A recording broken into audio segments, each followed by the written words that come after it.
Uh, Good evening. Welcome to the Scio Township Board of Trustees special meeting. We are here, let's call to order at 5:03. 5:03. Thank you. Clerk Flintoff, could you call the roll, please? Carrie, Present. Yeaple, Present. Flintoff, present, Brandt, Here. Noel, Reed, Present.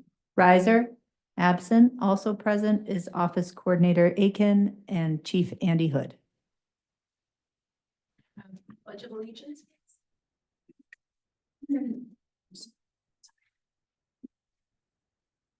Pledge of Allegiance to the flag of the United States of America and to the republic for which it stands, one nation, under God, indivisible, with liberty and justice for all.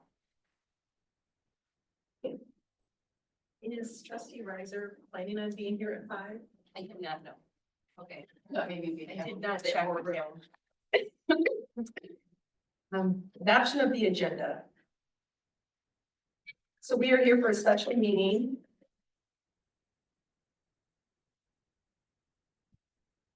The Board of Trustees has called a special meeting for tonight, April 29th at 5 p.m. for the purpose of a presentation by John Borford of GCSI regarding appropriations requests. Welcome, John. Thank you for having me. And here he is.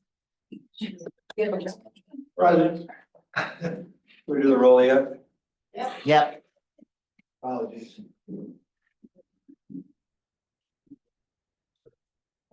Oh, boy. Motion to adopt the agenda. So moved, Um, moved by Flintoff, support by Noel to adopt the agenda as presented. It's now time for public comment, and there's one person here present. Chief, anything? No, okay. You wanna? Oh, yes, I'm sorry. All in favor of adopting the agenda? Aye. Aye. Opposed? None. Okay. Christie, anyone online? Yes, we have Rob Pattinson with his hand raised. Go ahead, Rob, please.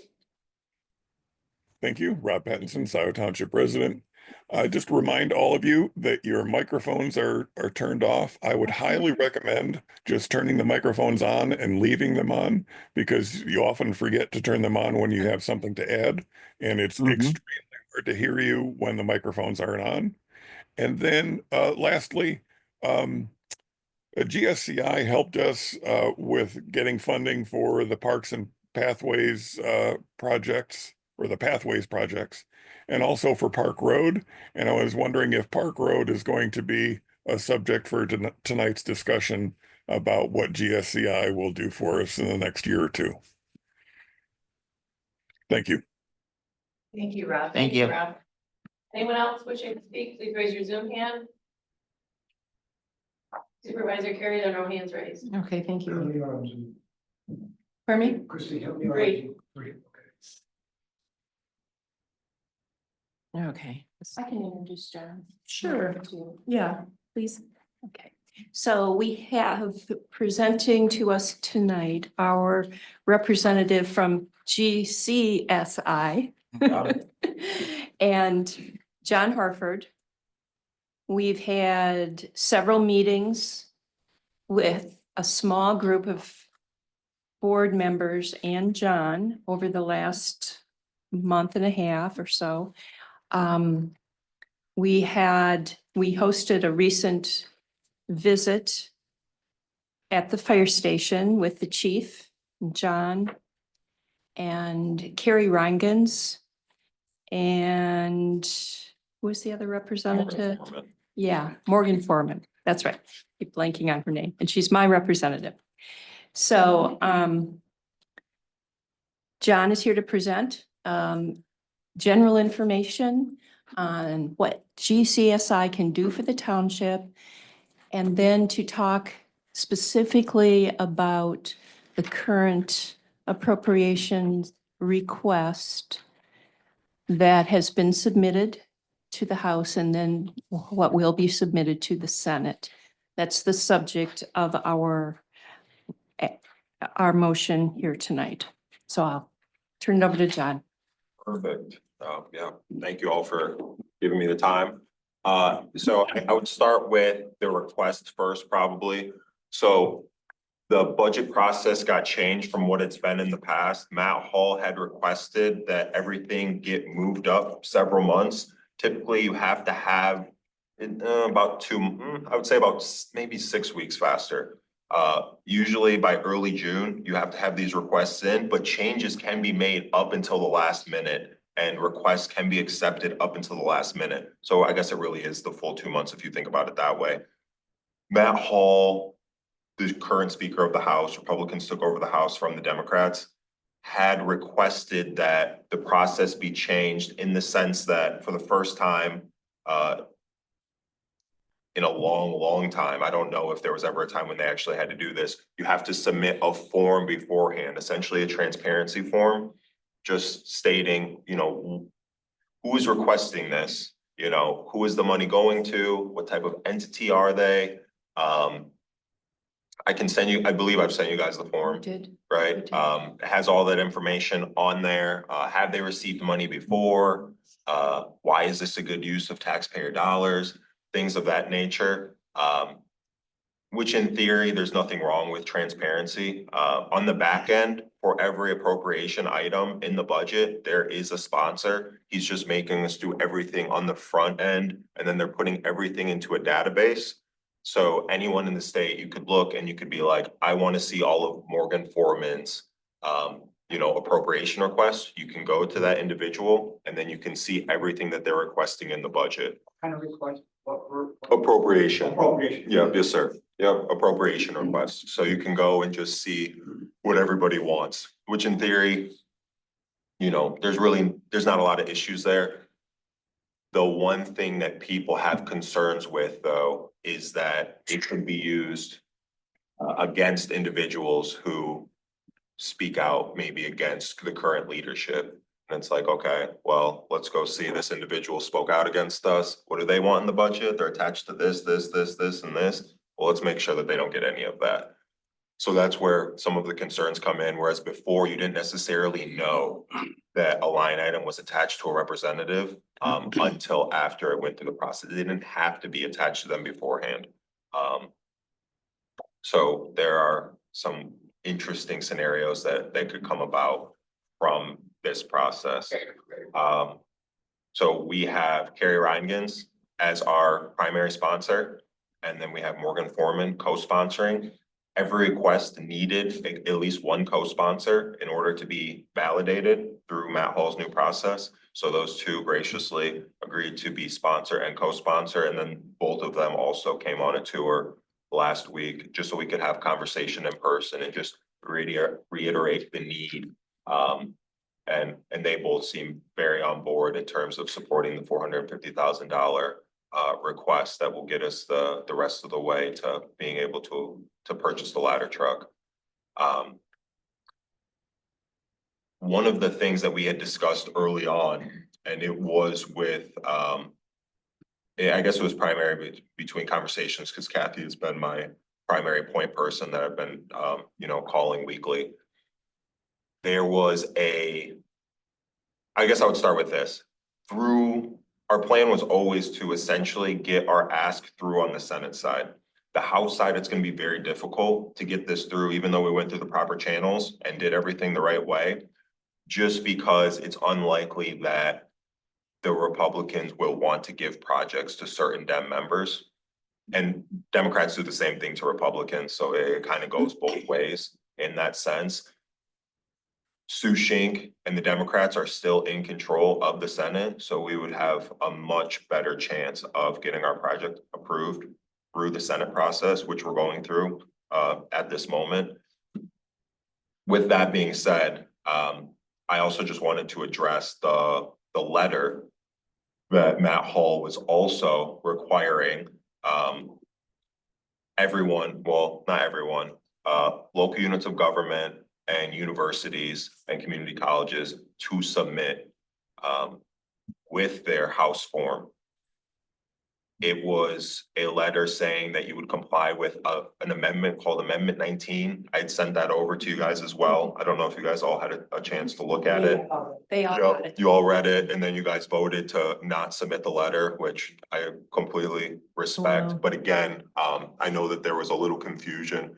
I didn't want to put myself in a position where I was telling you all, you know, you should or you shouldn't. Like that's a decision for you guys, you know, to decide, and you all made that decision, and I respect that decision because we were gonna go through the Senate primarily anyway. So essentially, if you don't turn in this letter saying that you will comply with Amendment 19, which is essentially saying, you know, if ICE or, you know, anyone else comes that, you know, you won't get in their way or interfere no matter what they do.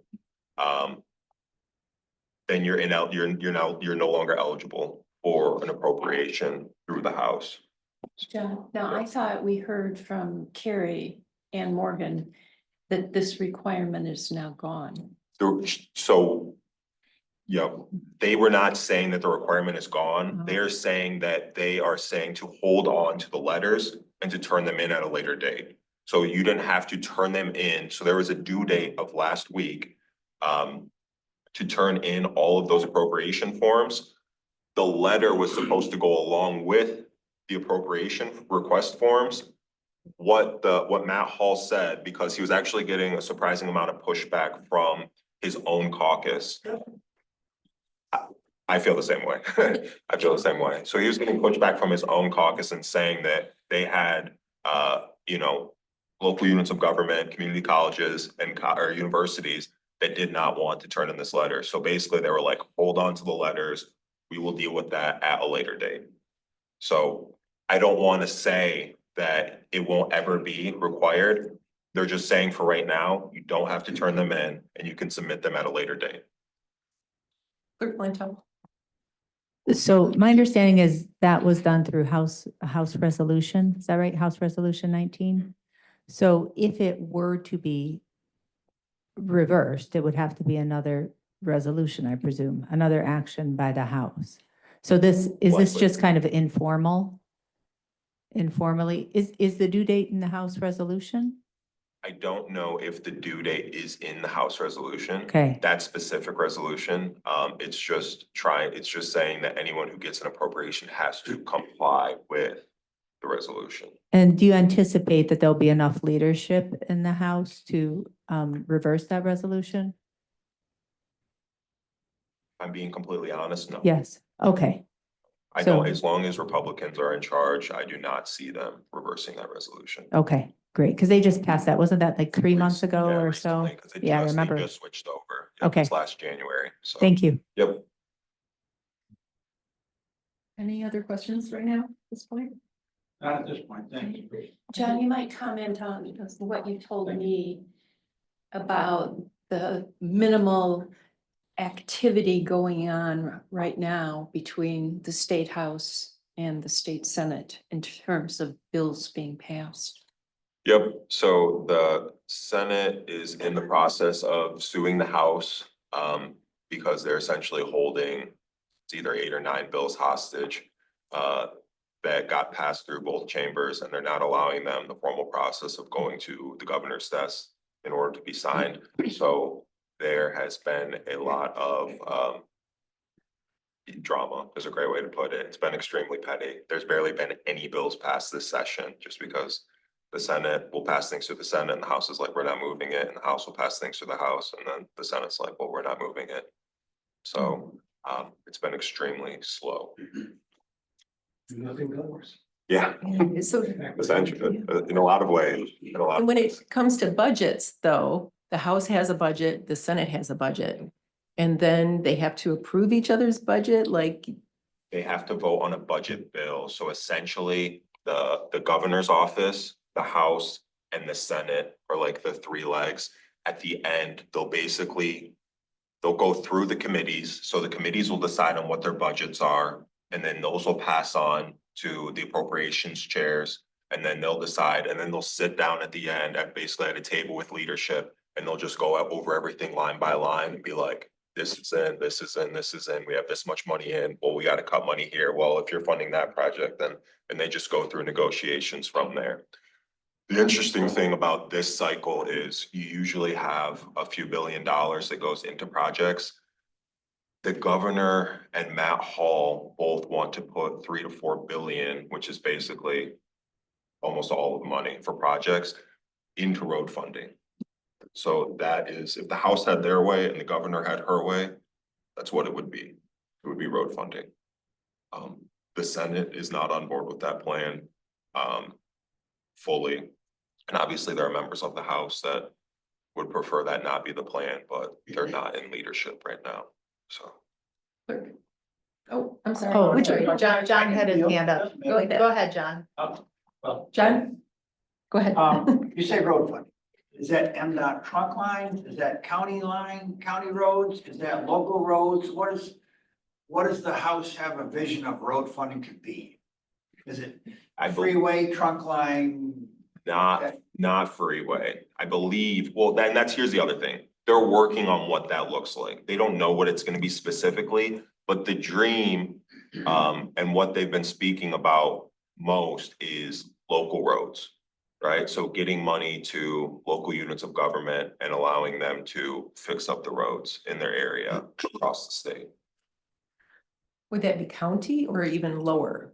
It could be lower. They're in Okay, negotiations. so- This isn't, it's not like fleshed out or anything quite yet, but I was wondering what our county road commission's position has been on this.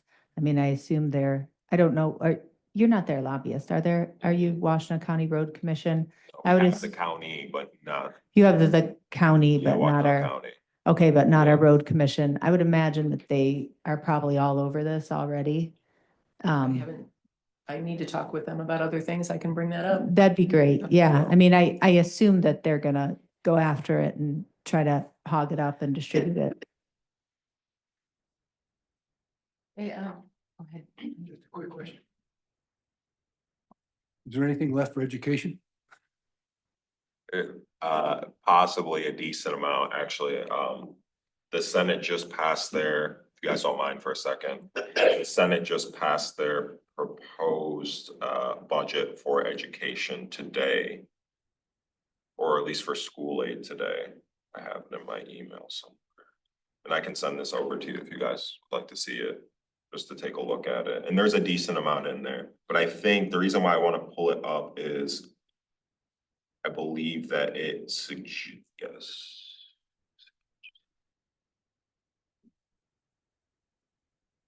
That's okay, as long as there's something in the pot. Yeah, no, there absolutely is something in the pot, but it's basically the Senate also saying, we don't want it to be road funding because we also need to fund all of these other areas as well. Well, Okay, sorry. Yeah, trustee Grant, go ahead. So you mentioned the budget is $3 to $4 billion. In a typical year, what would that be comprised of? So they're taking a pot of money and they want it to go into one topic, but what typically would it include? Schools? Yep, projects in general, so like Okay. the project that we got last year, developers get money, schools get money, lots of nonprofits get money. Yeah, so it goes to these different organizations, all over the state. so is this money, the money that's available just for the annual earmarks for all of the recipients you described? Or is any of this money being diverted from ongoing, like operating costs for core services such as schools? Because I heard a little bit on NPR a couple weeks ago Yeah, about some of this fight. Was it with the gas tax or? yeah, so. Okay. Exactly, so that was one of the issues that came up. Some people were suggesting that instead of. So essentially, they're talking about doing what DOJ is doing at the federal level. For us in the state of Michigan, because. Oh, nice. Exactly, I agree fully. So they're talking about cutting some of these services and they're trying to go line by line through these budgets just to make these sorts of cuts. And one of the things that people have been suggesting is, well, if it's because we need extra money, that you should just tack on like a few cents to the gas tax. Is something that's been thrown around as a potential remedy for funding part of that. But they are talking about cutting, you know, from DHHS, from these other departments that provide essential services. Again,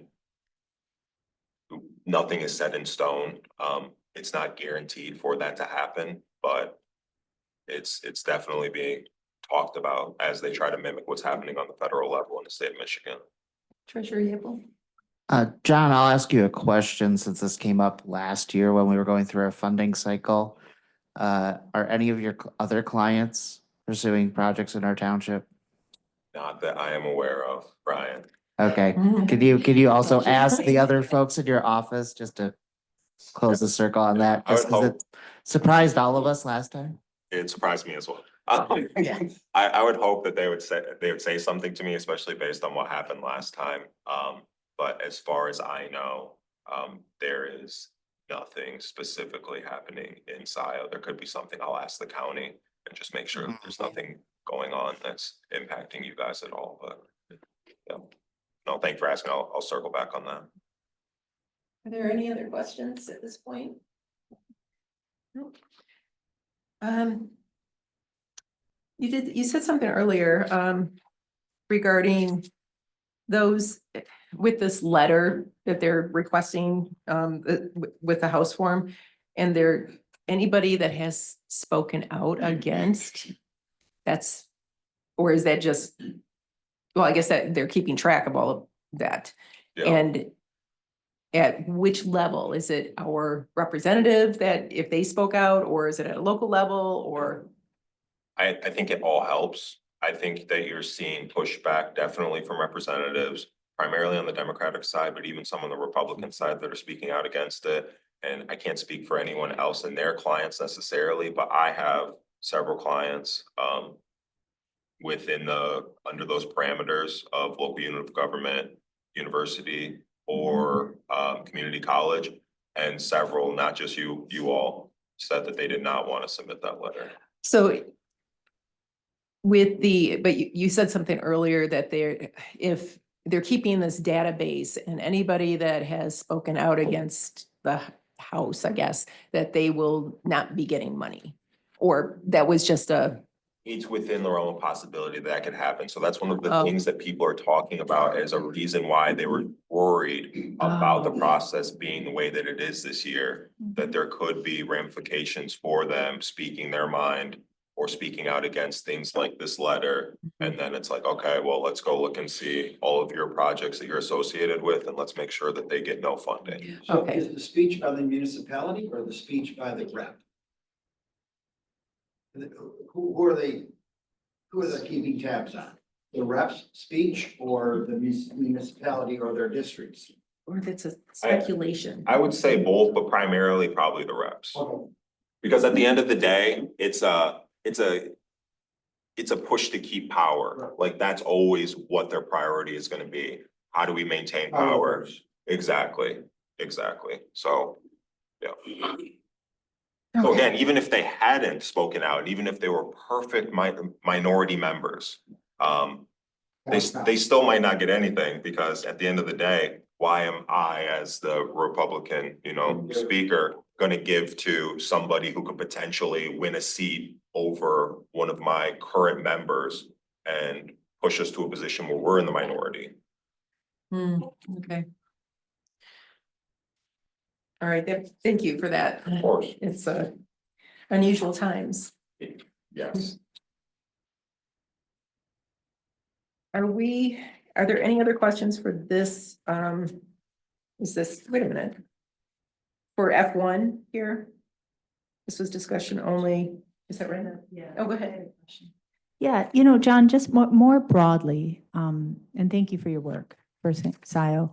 More broadly, and I've said this before, I have experienced that we as a board don't use our lobbyists as efficiently or as effectively as we could.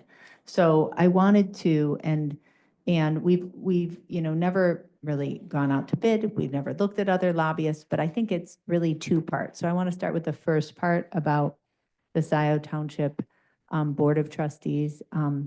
One, I've wondered about if we need to develop kind of a legislative platform, funding priorities. I was wondering which of the communities that you've seen do that sort of planning really well?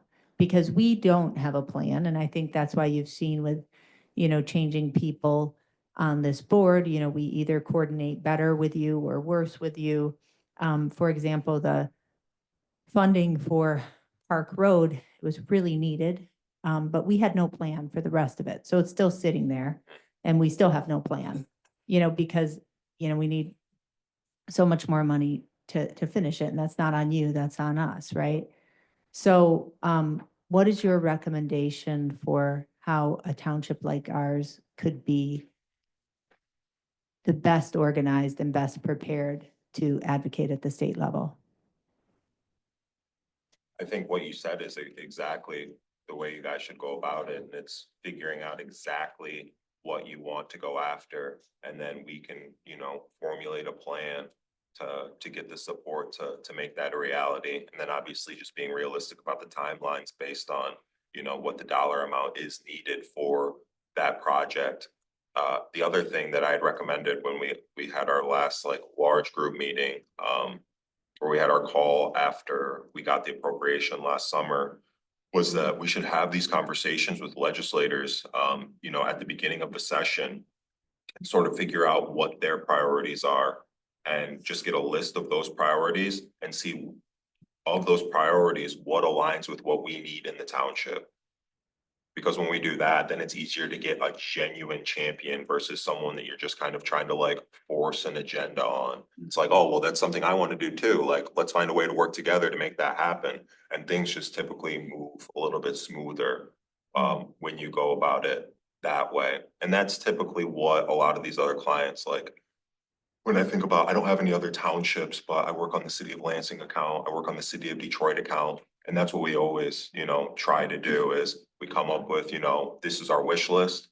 Let's go talk to our representatives. Let's see what they want to get done, and let's see where things align. And sometimes there is no area where we do, but the other part of that is then just constant contact and education. So bringing them down for tours, going to Lansing and having conversations, and just making them aware of why this would be beneficial and why it's something that would be beneficial to them to support.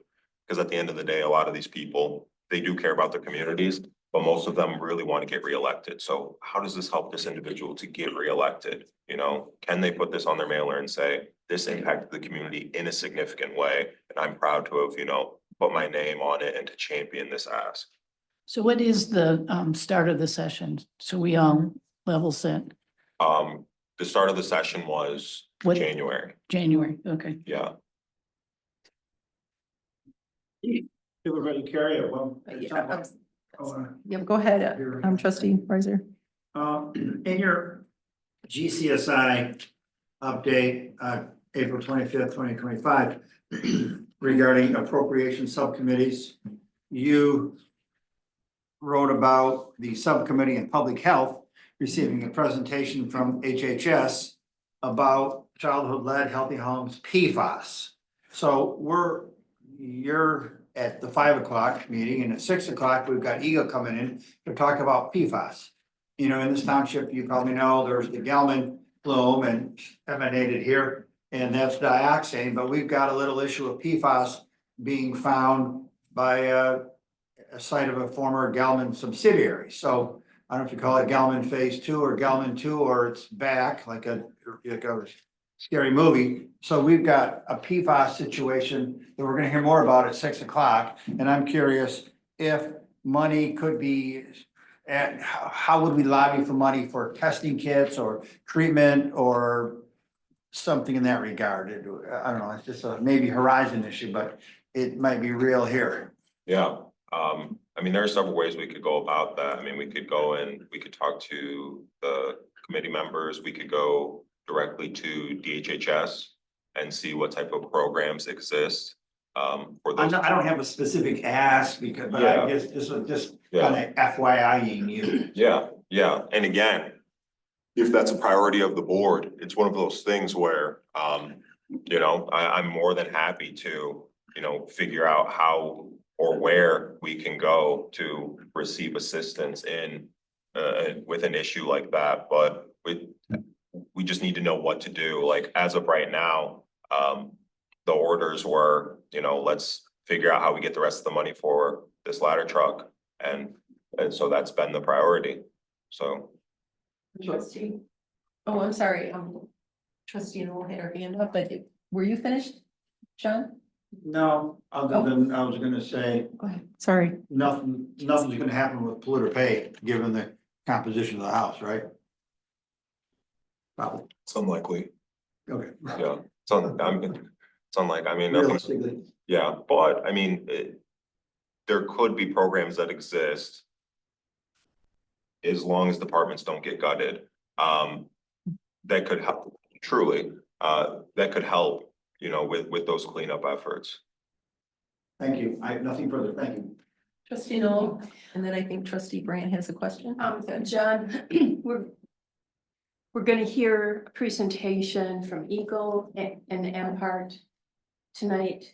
MPART is charged with oversight of PFAS monitoring and cleanup activities in Michigan. So you're gonna hear a lot more about that later. Oh, I'm sorry. There is Yeah, information. Yeah, no, I know. There's information out I'm there. just seeing, greasing the skids, see what might be available, but thank you. Trustee Brand. Yes, you mentioned that our representatives create priority lists. Can we get those so that we can take a look at what they think is important?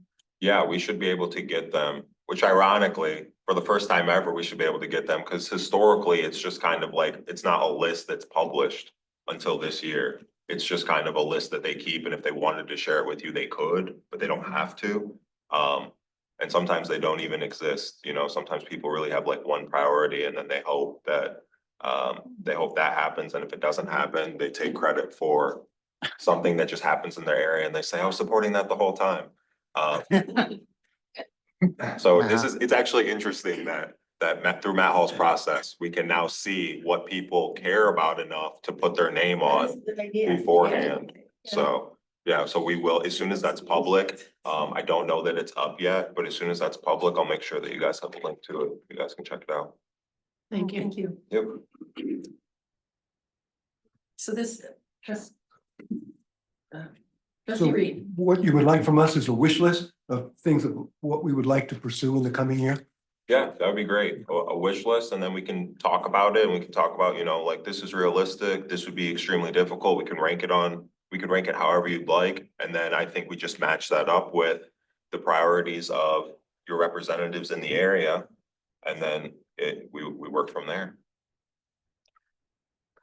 So we have a capital plan, a 6-year capital plan, which I think is a good basis. Yeah, yeah, you guys I- have sent that over before. Okay, great. I also wonder, I know Kathy has suggested this before. I think it's a good idea.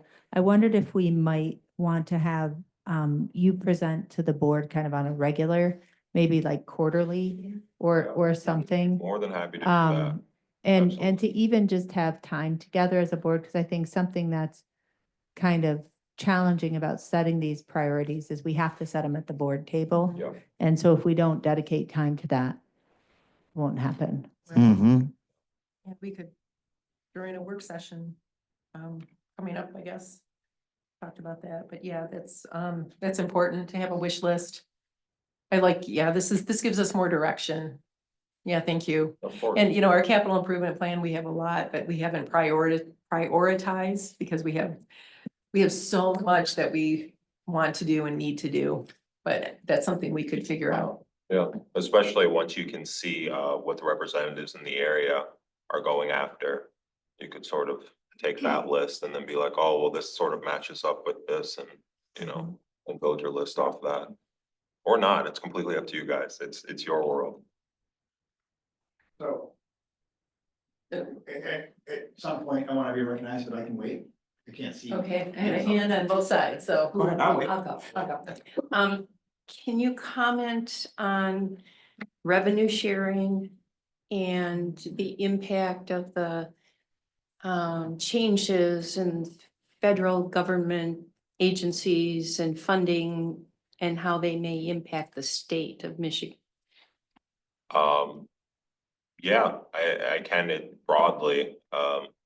So obviously the cuts at the federal level make it so this money that trickles down doesn't get to state entities. Funding's cut in numerous ways. One of the most obvious and glaring examples would be, I'm also the lobbyist for Planned Parenthood in Michigan. So we got our Title X funding cut. I don't know if you guys saw, 4 facilities had to close. Yeah. And then I say 4 because they had to consolidate the 2 Ann Arbor facilities under one roof. And then they had to also fire 10% of staff. And then they just did another round of firing this week. So, I mean, it's just an example of how it hits organizations, differently, and people are having to close up. There's also worries, from schools. We have clients that are school districts as well. We have Detroit Public Schools. And then we work indirectly with Lansing Public Schools as well. And there's a genuine fear there that there have already been cuts. For example, one of the school districts had over $10 million cut that was supposed to go towards like renewable energy projects in the district. And that was just one example of many at this one particular district. So the cuts are having lots of effects, even if it doesn't go directly to a department. It's definitely hurting a lot of entities within the state. Trustee Riser? Yes, in Scio, we have 2 reps. And are there projects that, I guess, and with we have, I'm looking at the map. We have 2 state reps, Rep Reingans for the majority, Rep Foreman for the southeastern portion, Yeah, a little bit. And 1 street of Rep Conlon. Yes, Conlon's. About Yeah. 7 voters. Yeah. Yeah, and then how about with respect to the Senate? Sue Shink. Solely, right? Yep. That's what I thought. So are there projects that might resonate more with either rep, like Morgan Foreman versus Kerry Reingans? Like, is Rep Foreman more likely to be involved in something in the southeast corner than something that's more west and north of that? I would say so, just because that's the area that she represents, but she had stated in the meeting that we had, she comes from a family of firefighters, and this type of project is very close to her heart, and she realizes the regional benefit Right. of. It would serve residents in her district. Yeah, and in lots of, in a large, swath of Washtenaw. So that's a positive. Although she won't be our senator, Felicia Braybeck will be running for the Senate in Jeff Irwin's seat. And she also realizes, I talked to Felicia, Felicia's a friend, like I talk to her pretty regularly. And yeah, I just talked to her last week. And she realizes like the benefit of supporting fire in this way. So even though she won't be in this seat directly, we could even potentially lean on her. Maybe not always as like the primary, but I'm sure Felicia would be open-minded to projects that have like a regional benefit that includes Scio. I'm sure that she would be very supportive of those types of projects. So it's just something to keep in mind when we're determining what projects to put towards the top of our list. Treasurer Eagle? So I guess one question I have, and maybe I'm clarifying something for myself. To answer your question earlier, the point you brought up, the House website is live and you can see what requests have been submitted. So I went out and looked at both of our representatives' requests. There's 3 for each. One of them is the request that we've made. Are we ratifying something we already submitted, or have we authorized it to be submitted? That's my question, I guess I'm making. We're ratifying something. Okay, And for the first one, but the second one to the Senate, we're gonna approve that tonight, hopefully. okay. So the site is live? Yeah, Oh, nice. and there's actually only 3 submittals for both of Yeah, our representatives. that's not yeah, it's not a shock. I mean, I feel like most people aren't gonna submit a ton of things, and especially in the minority, just because it's already a slim chance. How did you find that link? House.mi.gov. Okay, You click on the appropriations request drop-down menu, and there's only one item, and then you can type in any legislator's name. There you go. Nice, thank you. Should probably. Okay. Oh, yes. Yeah, that's- What is the F2?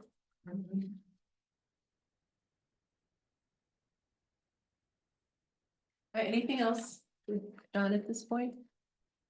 Not for me, thank No, you, we're- appreciate it. okay. Thank you. Thank you all. Appreciate it. Thank very you. much. Thank you for coming, John. Yeah, no, of course, of course. Yeah. Stick around while we discuss F2, just in case there are any questions. Okay, Yeah. okay. Sounds good. So trustee Noel, will you present this, please? And is there anything, No, this is it. I'm sure there's a. So I would like to move the model motion that will support, that ratifies our prior appropriations request to the House, and it will authorize the future submission to the Senate. And I'll read the model motion.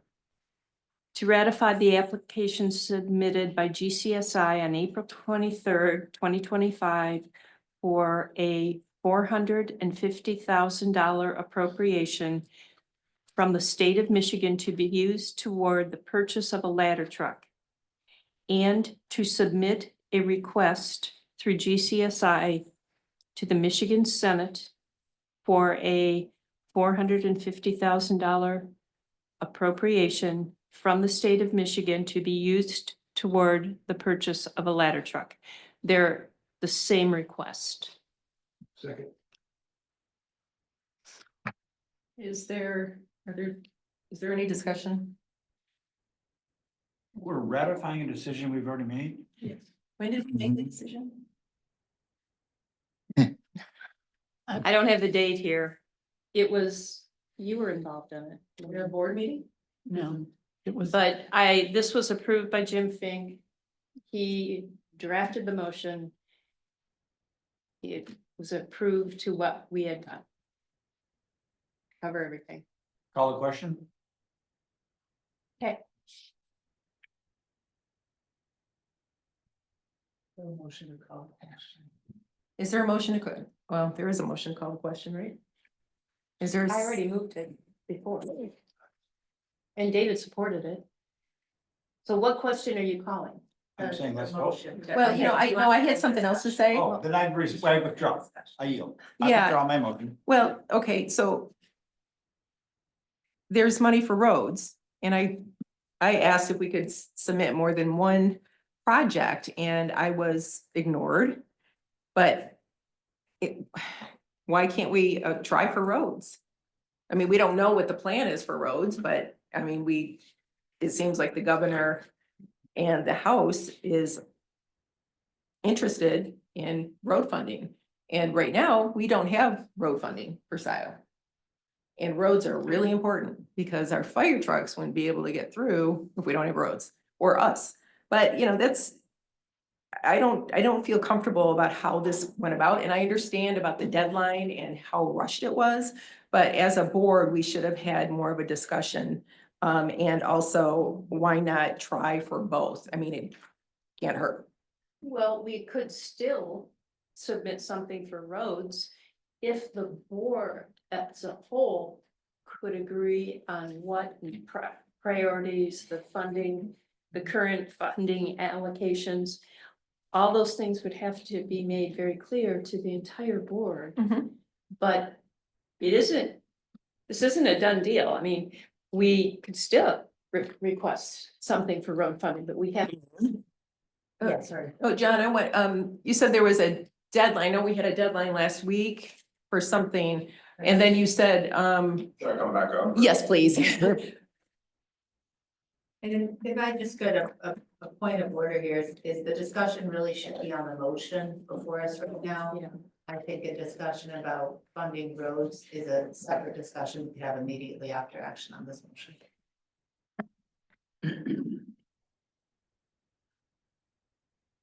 All right, Moved it, David supported it. okay, I would say, I agree that this process should be done differently, you know, in the future. I think on April 22nd, my understanding is we had one set of information and it quickly evolved, and then there was a deadline the next day. And so that this was submitted for the application that had been drafted for the fire truck, was my understanding, but I concur that it's not the, we need a better process, and I do appreciate Kathy bringing this forth for transparency so we can make a decision now. roll call vote, please. For our rules of order tonight, we're starting with Carrie. Carrie, Because I support the fire department, yes. and please, yes or no on the roll call vote, no discussion. Gable, Yes. Flintoff, yes. Brand, Yes. Noel, Yes. Reed, Yes. Riser, Yes. motion passes 7-0. Okay. So, yes. John? What is the process now? I know we had the rush, but what, you said there was still 6 weeks or something, or?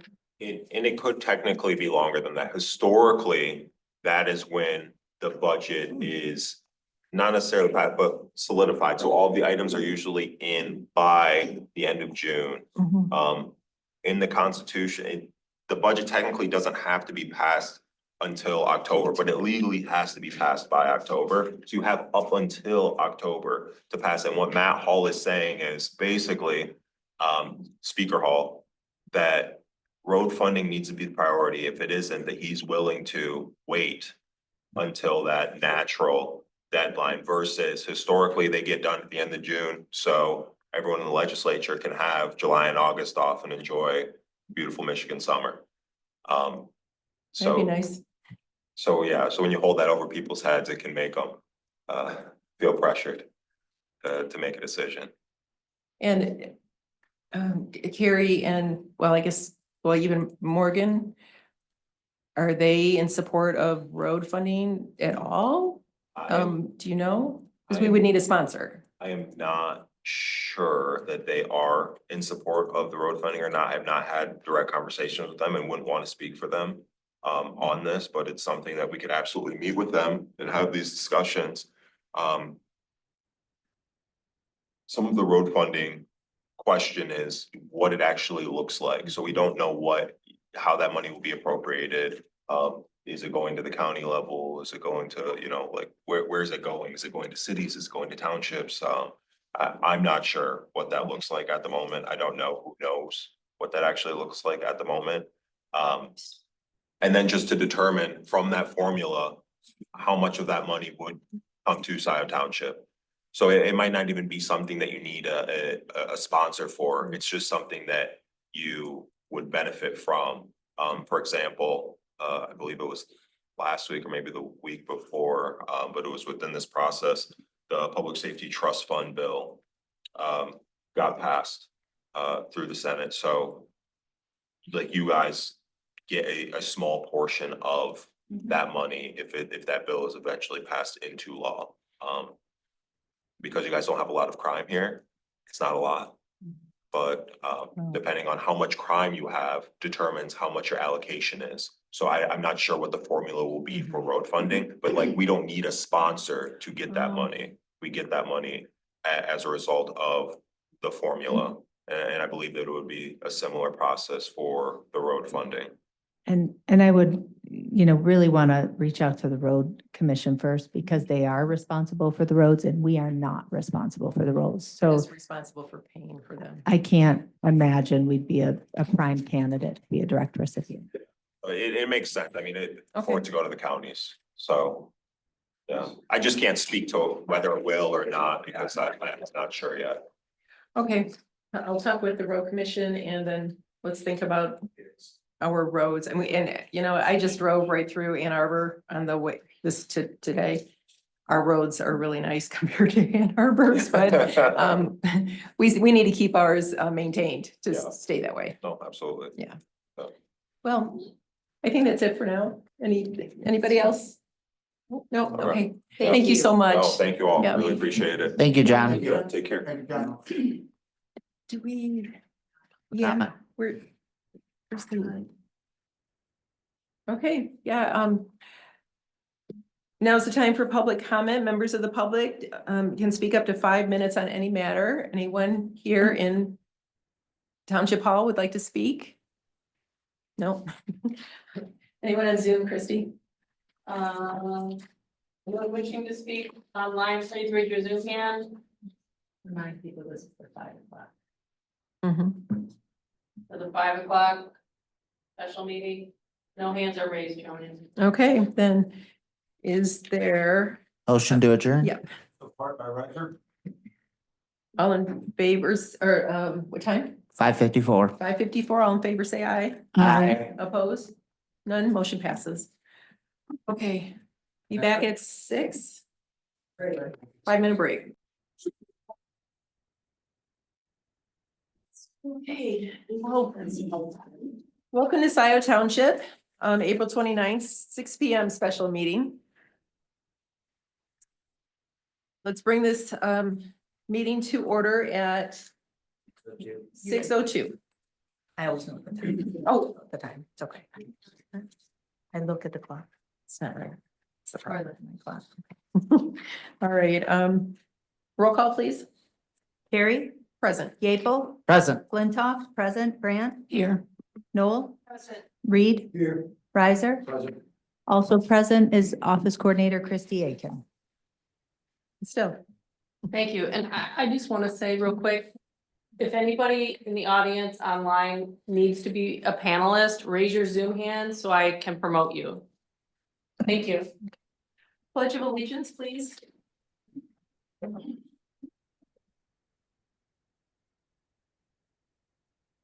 Pledge allegiance to the flag of the United States of America and to the republic which stands one nation under God, indivisible, with liberty and justice for all.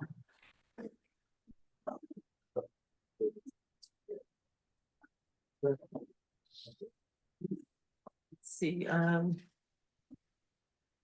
well, let's see. The Board of Trustees has called a special meeting for April 29th, 2025 at 6 PM for the purpose of receiving a presentation from EGLE on the PFAS contamination. Is there a motion to adopt the agenda? Sorry. Who did that? Support if it's been moved. Okay, you did it. Support by Riser. You're all in favor, say aye. Aye. Opposed? None. Motion passes. Adoption or agenda is adopted. Moving on to new, wait, we have Mhm. only one public comment. Oh, I would move to amend Yeah. the agenda to add a second public comment. I'll actually open it for discussion. I'd ask, Kathy, typically we have 2 public comment periods for a special meeting.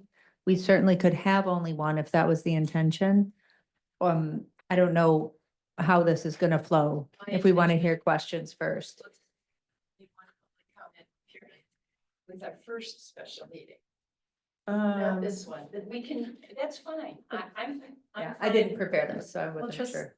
I'm fine leaving it the way it is, or we can have 2. well, I have a question.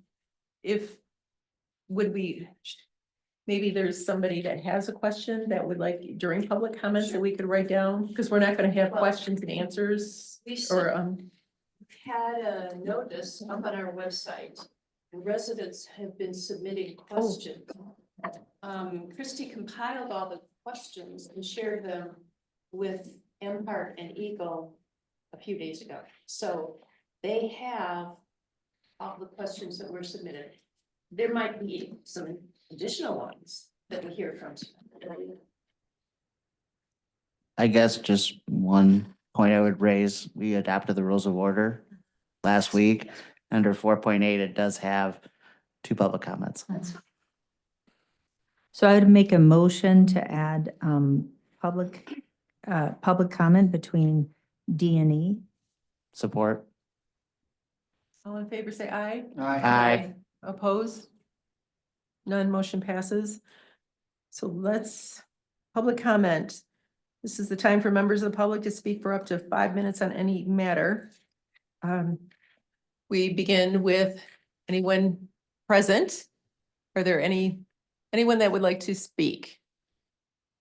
They all look away. Christie, anyone online? Yes, the first up is Rob Pattinson, followed by Caroline Altamore. Go ahead, Rob. Thank you, Rob Pattinson, Scio Township resident. At the beginning of the last meeting, I reminded all of you that the microphones are often turned off. And during the meeting, several of you forgot to turn on your microphones, and there were sections of the discussion that were impossible to hear between committee members that didn't have their microphones turned on. So I would respectfully ask all of you to just turn your microphones on and leave them on. That would be much more convenient and helpful. And then also, Abigail, could you stop sharing until you're actually making your presentation? That interferes with our ability to see who's talking during the meeting. And then once your presentation is over, if you could stop sharing, that'll get us back to the screen with the people speaking. Thank you very much. Thank you, Rob. Caroline, go ahead, please. Hi, I was just going to second what Rob said. So far, I mean, Trustee Noel, once again, it's really, really hard to hear you. I've been able to hear everybody else so far, but not you. So thank you. Well, just so everyone knows, my microphone was on the whole time. And I had moved it up real close to my mouth, so we'll try harder. Could you hear her right then? Can you hear me now?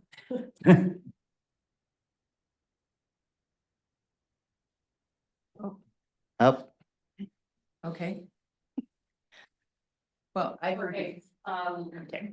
Next speaker for public comment is Roger Rail. Did you want to speak, Roger, or did you want to be a panelist?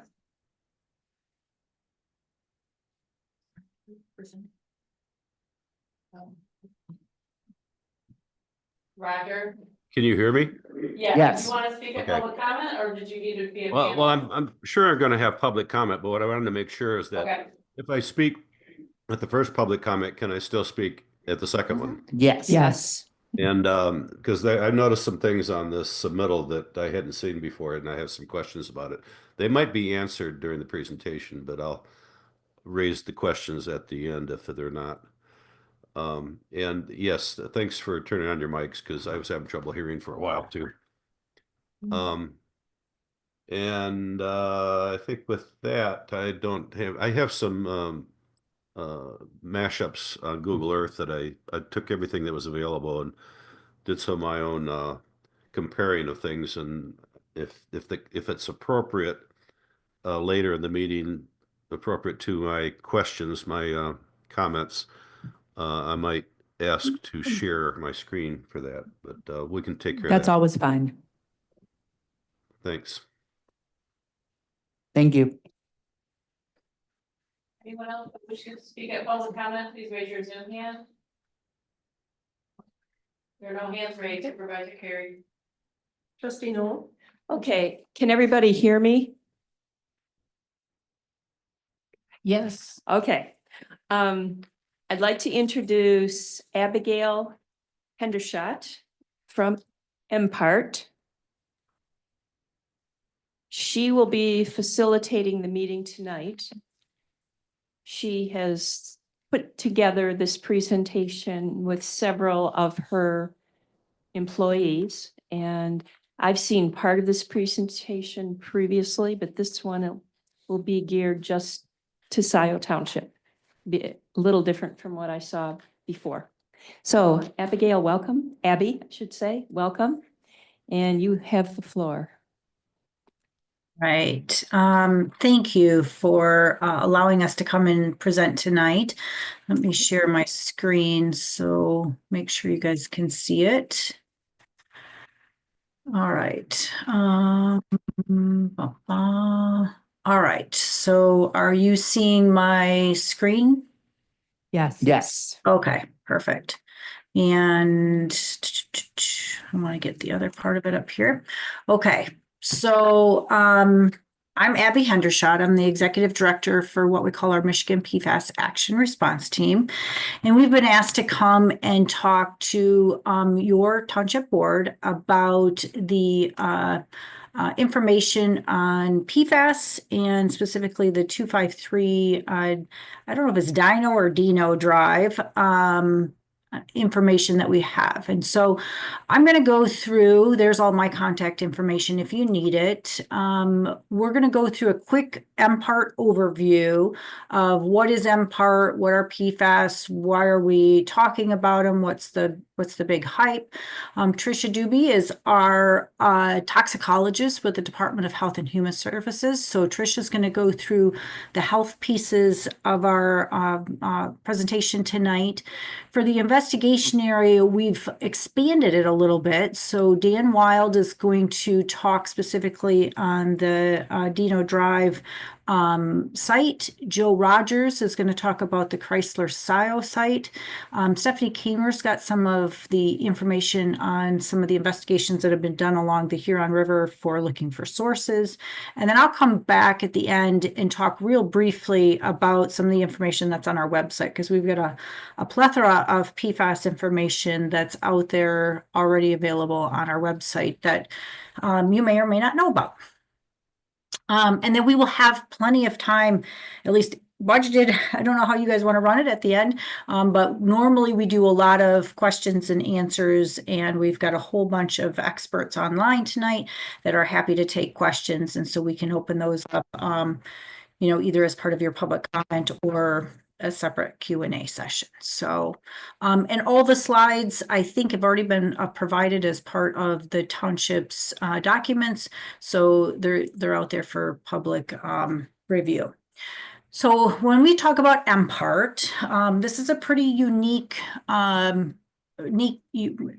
team, excuse me.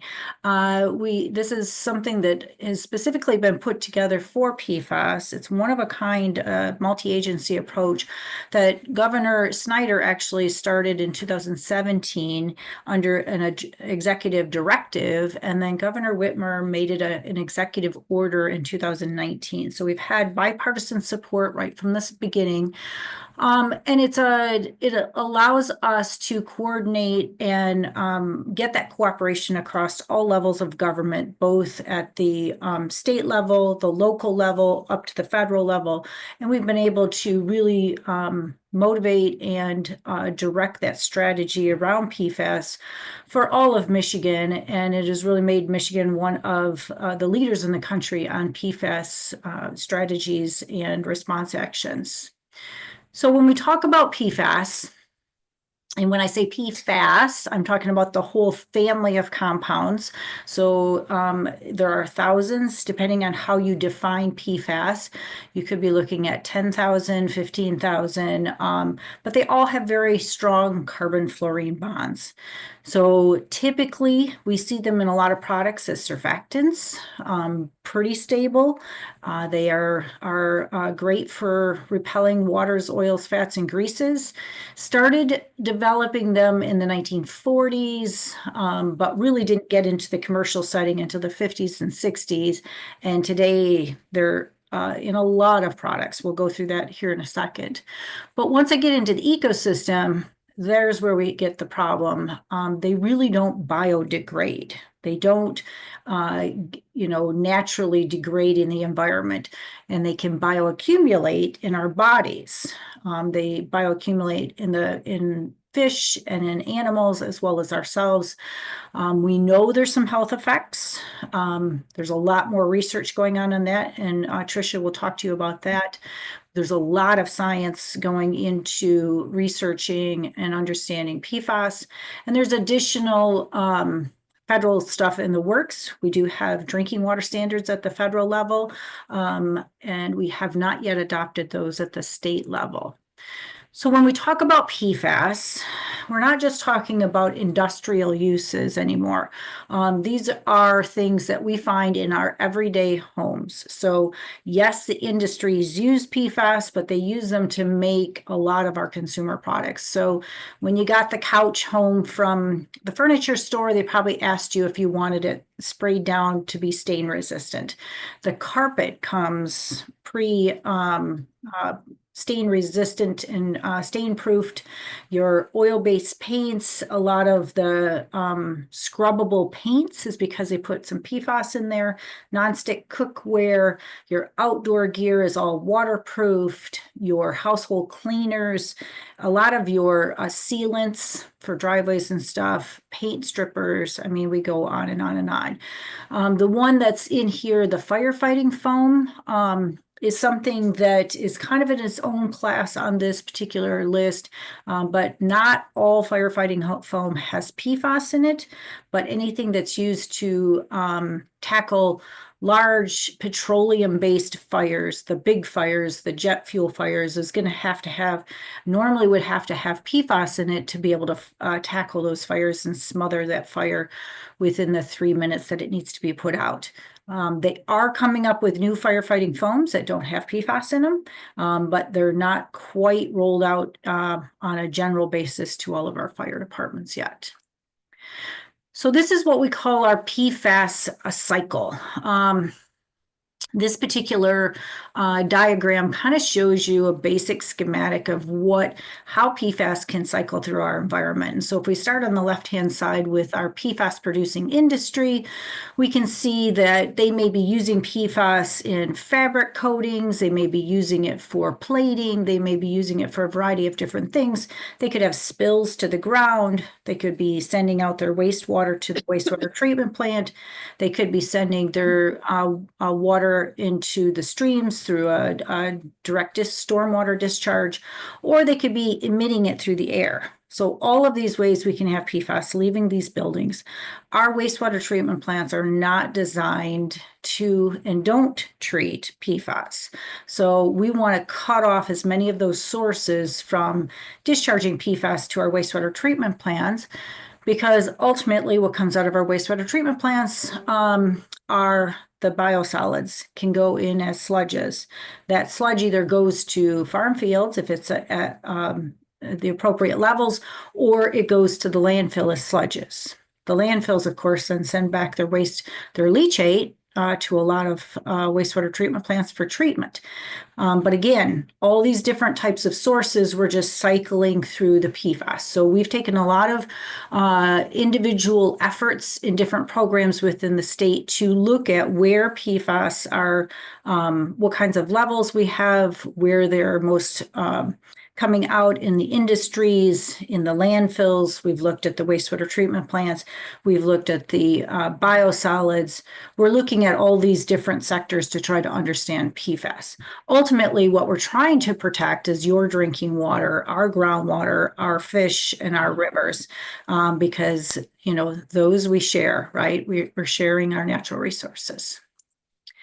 So, yeah, well, I talked a little bit about this. Ultimately, what Michigan wants to do, though, is protect your public health. So we're investigating where PFAS might be in the environment, whether it's drinking water, groundwater, or water bodies. We've got standards I'll talk about, and then we're trying to educate everybody to make sure we're preventing that future contamination and trying to minimize the use of PFAS in the future.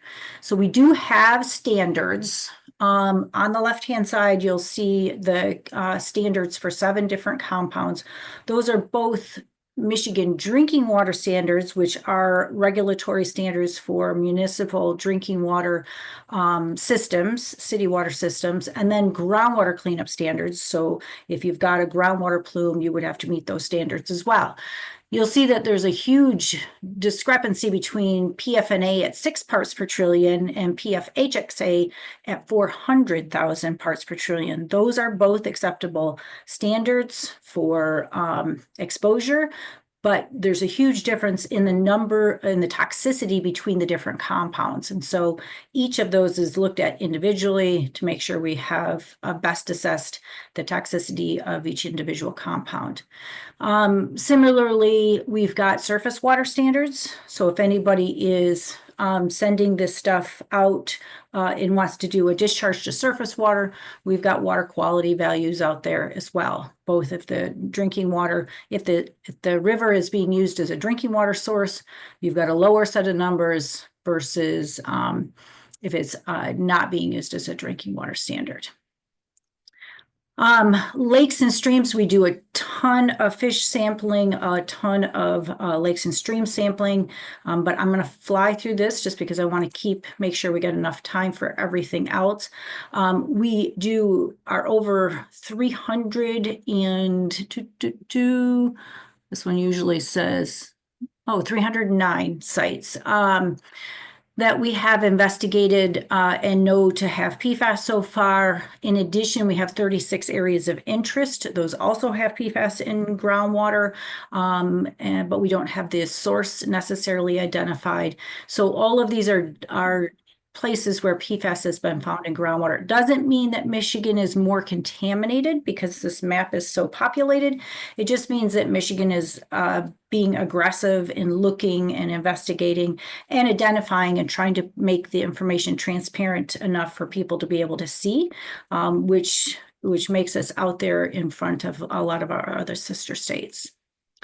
So we do a lot of coordination with our with the science and the research and the policies. There's a lot of back and forth that goes on with a lot of our national partners, our federal partners, because they have a lot of the research that we need.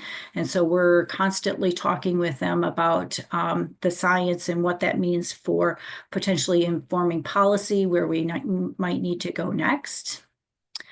And then our MPART page, we try again to make sure that we're giving you guys as policymakers as much information as we can. So with the highlighted yellow tab at the top, there's a whole bunch of stuff up there specifically for different sort of topics and stuff. So everything from resources for residents, which has got a lot of great stuff for our residents, drinking water and wells, investigations and sites, fish and wildlife, public engagement. There is a lot of information out there. So our resources for residents page has got specifically information for residents who want to perhaps test their own drinking water well, which of course we would highly recommend. It's got links to our mapping. It has information on how to identify their well log, all of that stuff. So I would encourage people to go. So one of the things we do tell people that is if they're going to, if they're at all concerned about PFAS, and everybody who has a drinking water well in the state, I think should spend the money at least once to test for PFAS, just to make sure you know, because there's so many different sources. We're not just talking about industrial sources. We're talking about things that, you know, maybe coming from your neighbors, maybe coming from your house. There's a lot of different ways. So it's just good to know there is a list of certified PFAS laboratories on our MPART website. It's running about $290 a sample right now. But that will give you a certified drinking water method for PFAS. The other thing that Trisha's going to talk about is Eat Safe Fish Guide, and she'll talk a little bit about this with the fish, but we do have a full Eat Safe Fish Guide out there for understanding which fish tend to accumulate PFAS more. But that would be another way to make sure if you're worried about PFAS that you can avoid, is to make sure you understand and look at the water body recommendations for the lakes or streams that you might be fishing. This is off of our MPART website. It's a quick little chart on which websites have different types of recommendations for PFAS-free products. So we just threw this up here in case anybody wanted to dig into that more. It is on our website. And then the last piece I will talk about today is our Citizens Advisory Work Group. So we've got a group of citizens who have been either directly or directly through the community or personally directly impacted by PFAS, who are on this work group, and their whole goal is to help us engage and empower communities around PFAS, helping to generally educate the public, and just make sure that the information we're putting out as MPART is helpful and useful to communities. And so it is open to the public. It's open to pretty much anyone to become a member. And we do have monthly meetings online that everybody's free to and welcome to attend. So I think that's my last slide. So Tricia, are you ready to take over? You bet. Okay, just tell me when you want to go. Yeah, can everybody hear me okay? Mm-hmm. Yes. Okay, checking. All right.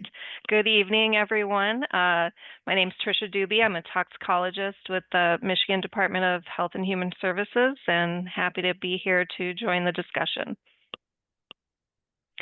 So our role on the site team when a site investigation begins is to work with the EGLE site lead and other agencies to look at all the details and really get a good understanding of what health concerns are facing the community associated with the contamination site.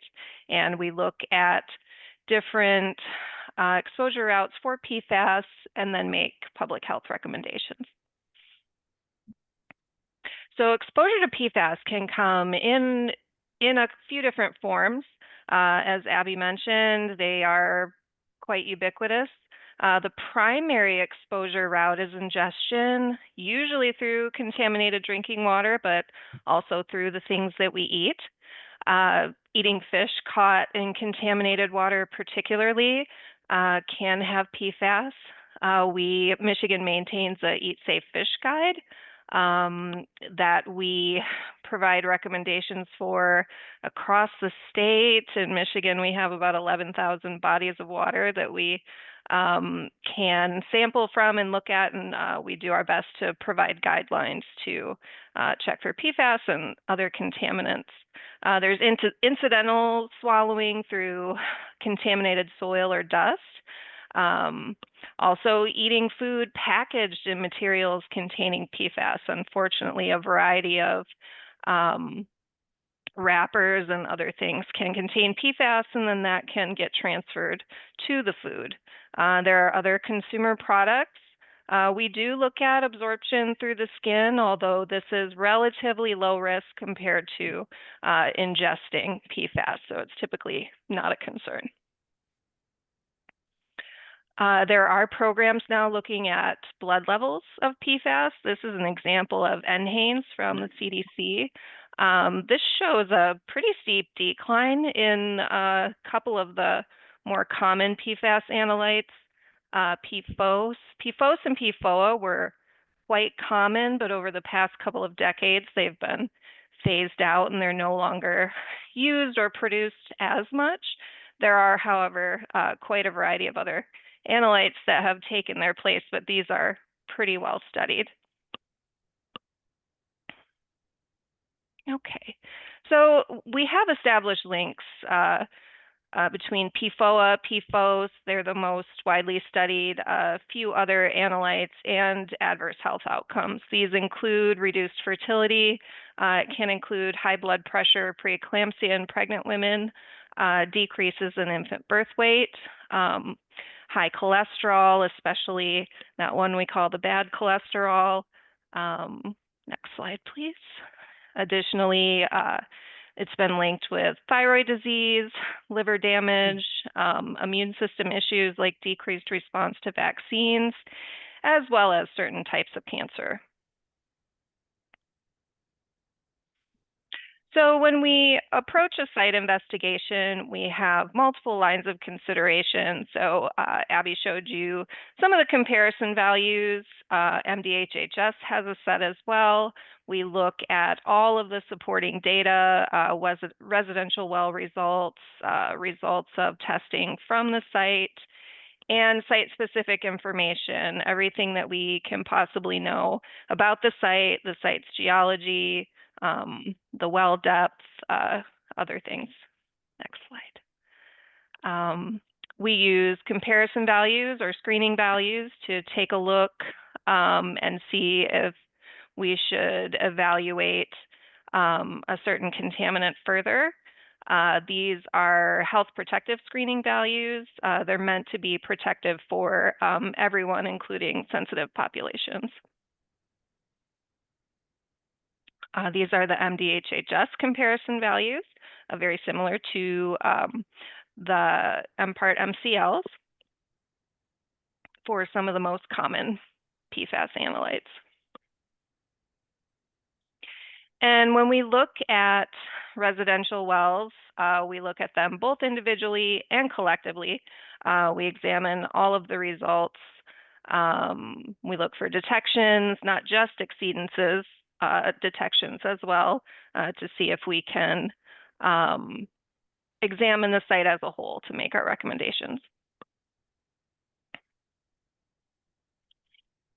And again, that site-specific information we always include. We look at what we know about the plume, where the groundwater flow is going, how deep the wells are, what the geology is like in that area where the wells are. And we can sometimes recommend filters, and filters certainly are available for you to look into as well for your home. With PFAS, there's an NSF Standard 53 certification to look out for when reviewing and purchasing a filter. This link here goes to the MPART website. There's a lot of really great information on there about home filters, and the NSF website too has some really great information on the different types of certifications and how they certify different filters. So when we investigate a site, we will make a determination. Sometimes there's no public health action necessary. Sometimes we will recommend a filter or that alternative water is used due to contamination, and then provide additional information on PFAS in drinking water. Lastly, back to the Eat Safe Fish. This is a water body in the area in particular, an example of the type of guidelines that we publish for chemicals of concern, including PFOS. This is the Huron River. This actually has a do not eat advisory unrelated to the Dino Drive site, but for PFOS.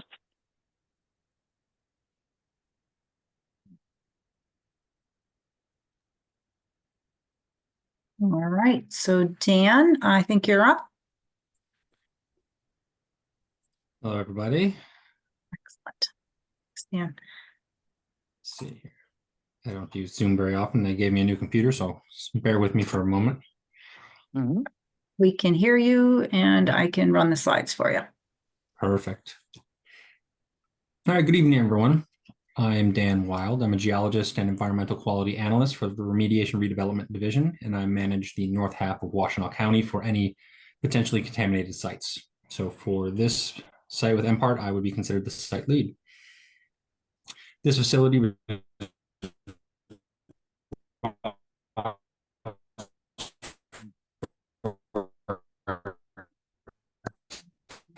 Oops, hold on, Hey, Dan. Dan. We're having trouble hearing you. Having trouble hearing me? Yeah, you might want to turn your camera off, Dan, and see if that Let me helps. turn my camera off. All right. Try again. Can you hear me better now? I'm sorry. Yes. Yes. Cool. That storm ran through today earlier, and I think it messed with some internet. All right. So I want to give you some background information on BEA so you can understand why they are completed in the first place. In most commercial or industrial transactions, the realtor will recommend a BEA to the purchaser as a form of defense to liability.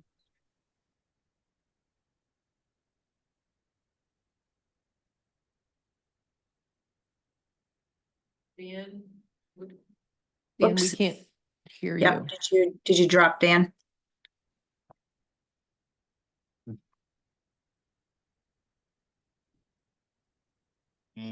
Okay. Hold on. We'll give him just a second to come back.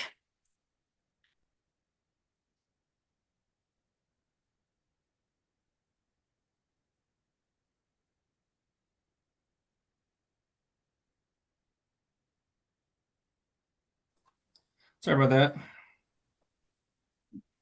No problem. All right, we can hear. All right, fingers crossed. That we can get through this easily. We have plenty of time, right? Worst case scenario, I can always Yeah, Dan, it still sounds a little crinkly. I wonder if you should dial in on your phone. I was gonna say. Releases that can happen there. Dan? Two phases. Hi, Dan. Dan, we can't hear Yeah, you. I'm I gonna know, I give you need a to call- phone number to call. You Yeah, got a I'm calling. pen? I'm trying to get the phone number from One. the invite. Here it is,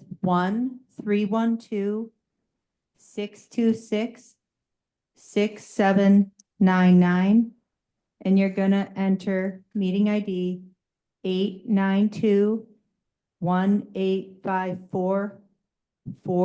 892-1854-4030.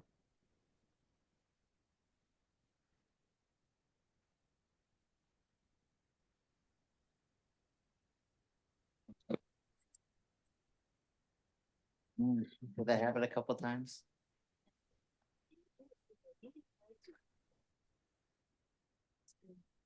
Yeah. Give him a minute to see if he can get through that. So I'm trying to input the meeting ID, but it's not showing up in the email. Yeah, try it again. Dan, can you hear me? Yeah, I can hear you. I'm trying to get the meeting ID. I found it. Oh, she read it to you, but okay. See if No, you, I didn't hear it. I'm sorry. I'm having life struggles. And Christy, can you put it in the chat to him as well? If he can't hear. it sounds like Email it to him. right now. Yeah, so it's being chatted to you, emailed to you. All right. And I think he just got it out of the meeting invite too. So hopefully we'll see him pop up here in a second.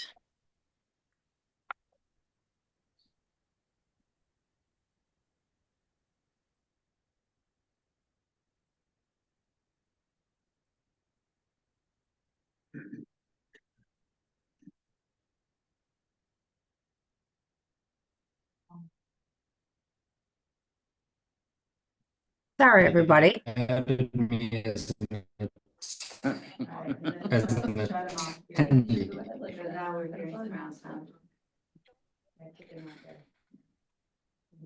Yeah, and remove.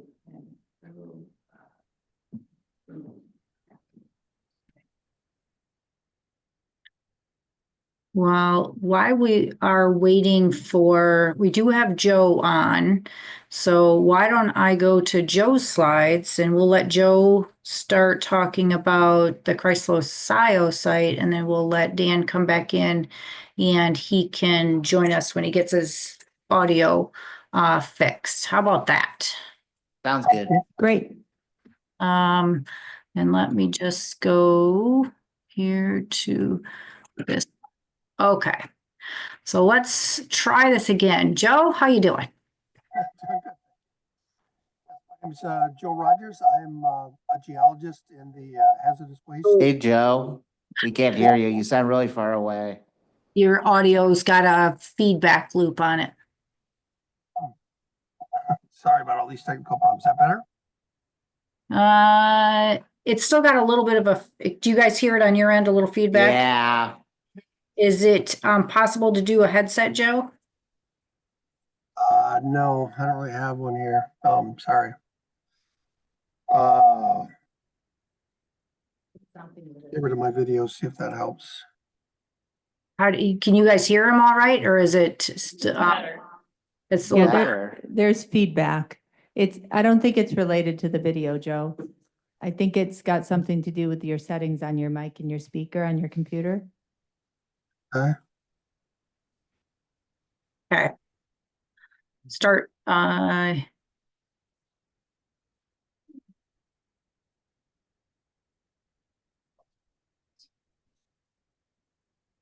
it might be, we typically use Teams, so it might be the Zoom settings instead of the Teams settings that might have them going. So try talking a little bit, Joe. Let's see if it's still there. Okay. I tried adjusting the settings a little bit, but still there? Slightly Yeah. better? There's still feedback, but. It's, yeah. Is it, can you hear me at all? I mean, I've got. Yeah. Joe, could I suggest that you call in on your phone? Do you have a phone? Yeah. Okay, I'm gonna give you the number. It's 1-312-626-6799. And then you're gonna enter 892-1854-4030. Okay. Did we get Dan back? Hey, Christy, Dan says he's on. Can you promote him to panelist on the phone? So you just unmute him. Oh, okay. All right. There's a 517 number there. Is that Dan?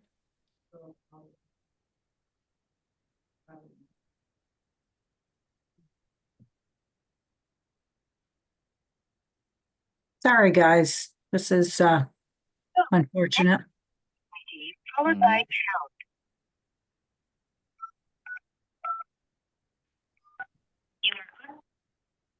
All right, can you all hear me now?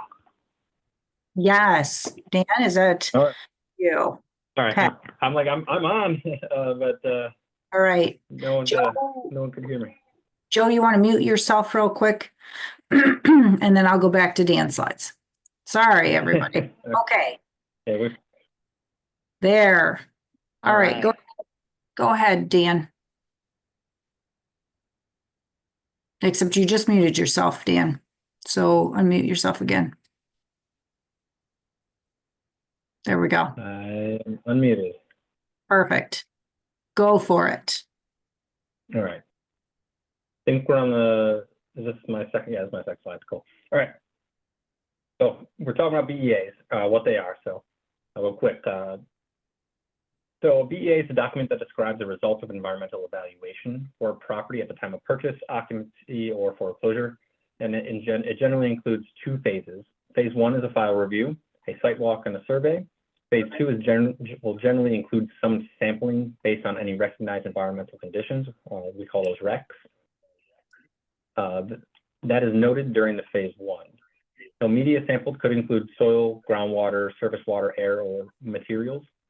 If there's any detected soil or water contaminants that exceed our enforceable criteria, we would categorize the property as a facility or a site. These terms are generally interchangeable, and I will never correct anyone saying one or the other over the other. So this is a facility and a site. So if there is contamination and the data is submitted to us as a facility ID will be created for the property, and any BEA gets an administrative review, but as a department, we cannot review them for completeness. This site is located on the east side of Dino Drive in Scio Township. The site is bounded by commercial properties to the north, west, south, and a vacant parcel to the east. Beyond these immediate boundaries, there's a new residential development to the east, or to the east. The Scio Preserve is to the south, and I-94 is to the north. Next slide, please. So the building was built in 1987 and occupied by MTI for textile filter production, medical equipment manufacturing, and breathable waterproof filter production until approximately 1993. Next slide.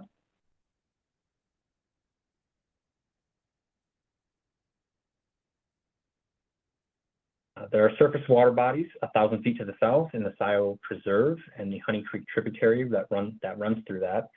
There's also the Mill Creek tributary over a mile to the northwest.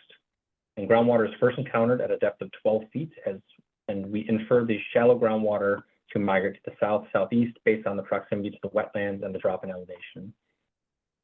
The deep aquifer has a range of depths, but the potable well that was sampled on site was screened from 59 to 67 feet below ground surface, while some of the surrounding wells were deeper and shallower based on their best water-bearing zones at the time of drilling. Next slide.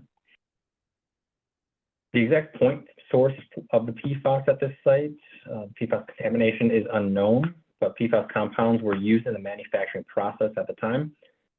Based on their air permitting communications from the 90s, the compounds used in the manufacturing process were supposedly recovered and reused, and anything that was not was shipped as waste. There are no associated discharge points for this address, but sealed trench drains and a blind sump with solvent odors was noted during previous investigations.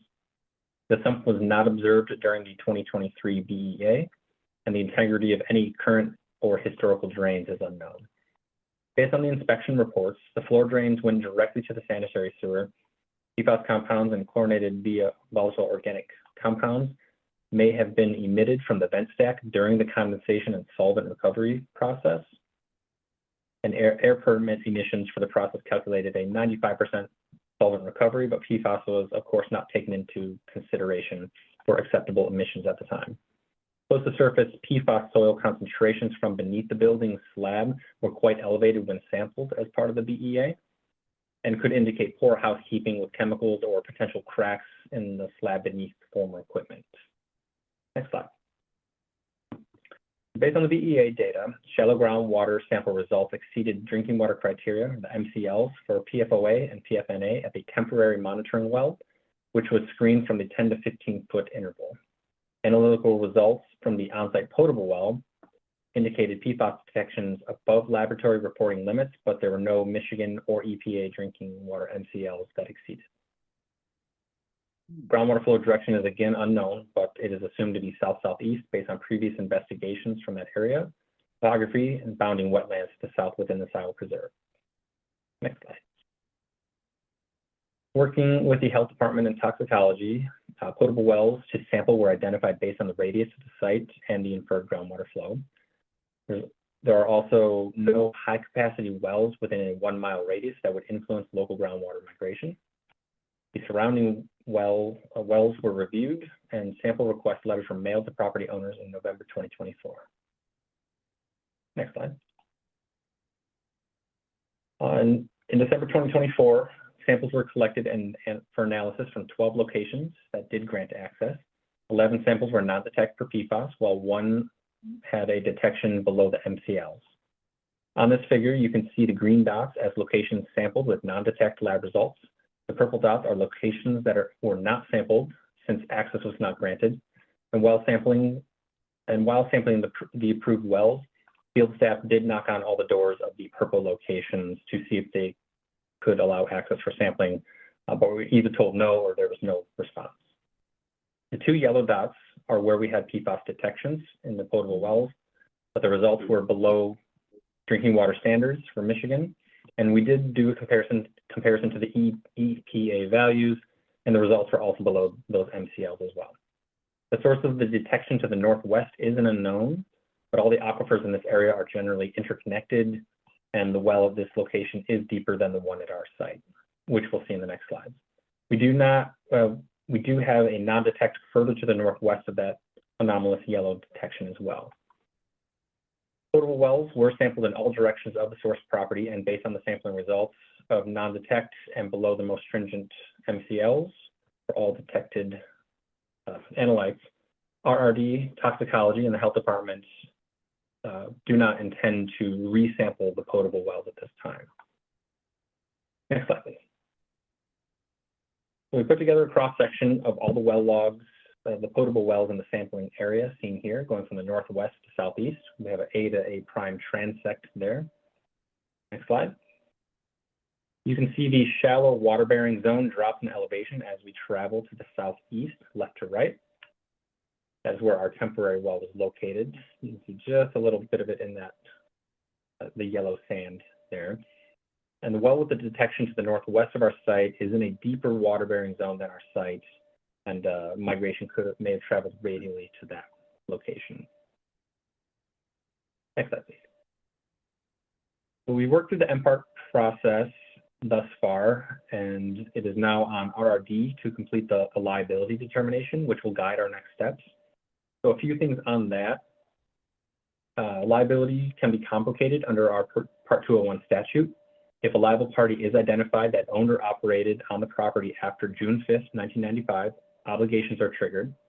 Obligations include, but are not limited to, determine the nature and extent of the contamination, make notifications to any adjacent properties if contamination goes onto their property or migrates, prevent ongoing releases of contamination, eliminate threat of fire or explosion. And activities to investigate and or remediate are self-implementing under this program, the statute.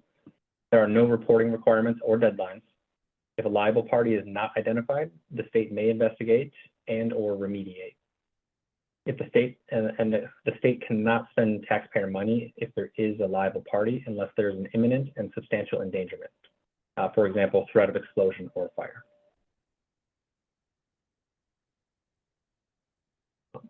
Next slide. I guess this is a part of the next part, which they did collect surface water samples.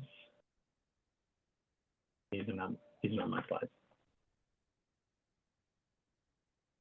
Oh, sorry about that, Dan. Yeah, I think we just wanted to make sure that everybody knew that there were 2 surface water samples taken next to the West Scio Preserve or in the area, and that those surface water results are expected in the next 3-ish weeks. So we'll communicate those when we get that back. I think there's a figure on the next slide. There we go. Thank you.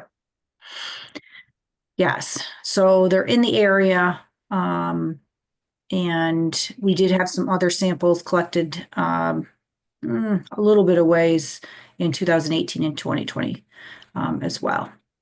So, but we'll share that data when we get it. Sorry, just a quick question on that slide. One of the samples was collected up on Marshall Road. Is that correct? Yes, at that in Mill Creek there. Oh, Mill Creek. Okay, because you would expect it to go there from Dino Drive? I'm trying to understand the connection to Dino Drive there. Just trying to get some surface water samples from the area. We didn't have anything closer than these other detections there off of Honey Creek, and I can't tell where the other one was sampled. So we wanted to get closer to, obviously the one that's to the pink dot to the south by the Scio Preserve is probably the one that we think would be potentially most impacted. But I think the other one was just to get another sample in the area. Gotcha.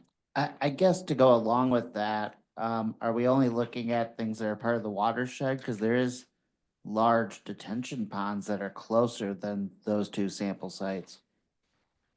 Well, there's also the ponds on Dino Drive itself, all the wetlands behind. Why weren't they sampled? The groundwater at Dino Drive, why was that not sampled? You went 3/4 mile north and 1/4 mile south, but you didn't sample right there.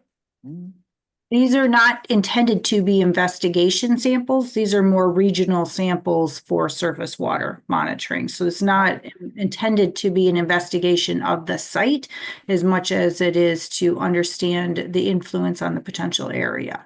So how do we get the site investigated? Well, that is what Dan was just talking about with the next steps. And so we're going to work on that part of it to see if we have a liable party that can be identified. And then depending on if that party can be identified, then we will ask them to do some of those next steps. That's part of the normal process. So part of the difference here with, and we do have a few more slides here we want to get through, but part of the process here is that MPART is looking at this from doing a investigation for public health, and then what EGLE will do is that investigation for the environmental piece of it. So we're strictly looking at, are there receptors? Are there people being exposed today from drinking water? And then if we've got all of that taken care of, then we'll hand it back for the environmental investigation to take its normal course.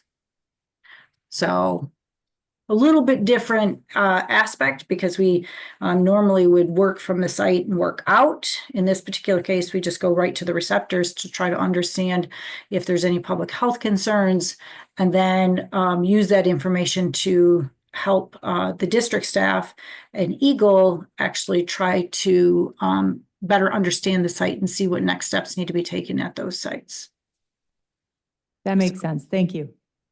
Okay. Let me, as far as public water supply, obviously the Ann Arbor Community Water System's on quarterly compliance monitoring for PFAS. They do have some detections, but small detections, and of PFHPA and PFHXA. And then there is one additional non-community water supply north of this area that conducts compliance monitoring, that is called the Thetford LLC, which I don't know what that is, but is currently on annual monitoring and has non-detects for all PFAS. So that's just to make sure you've got that information. So I'll let Joe.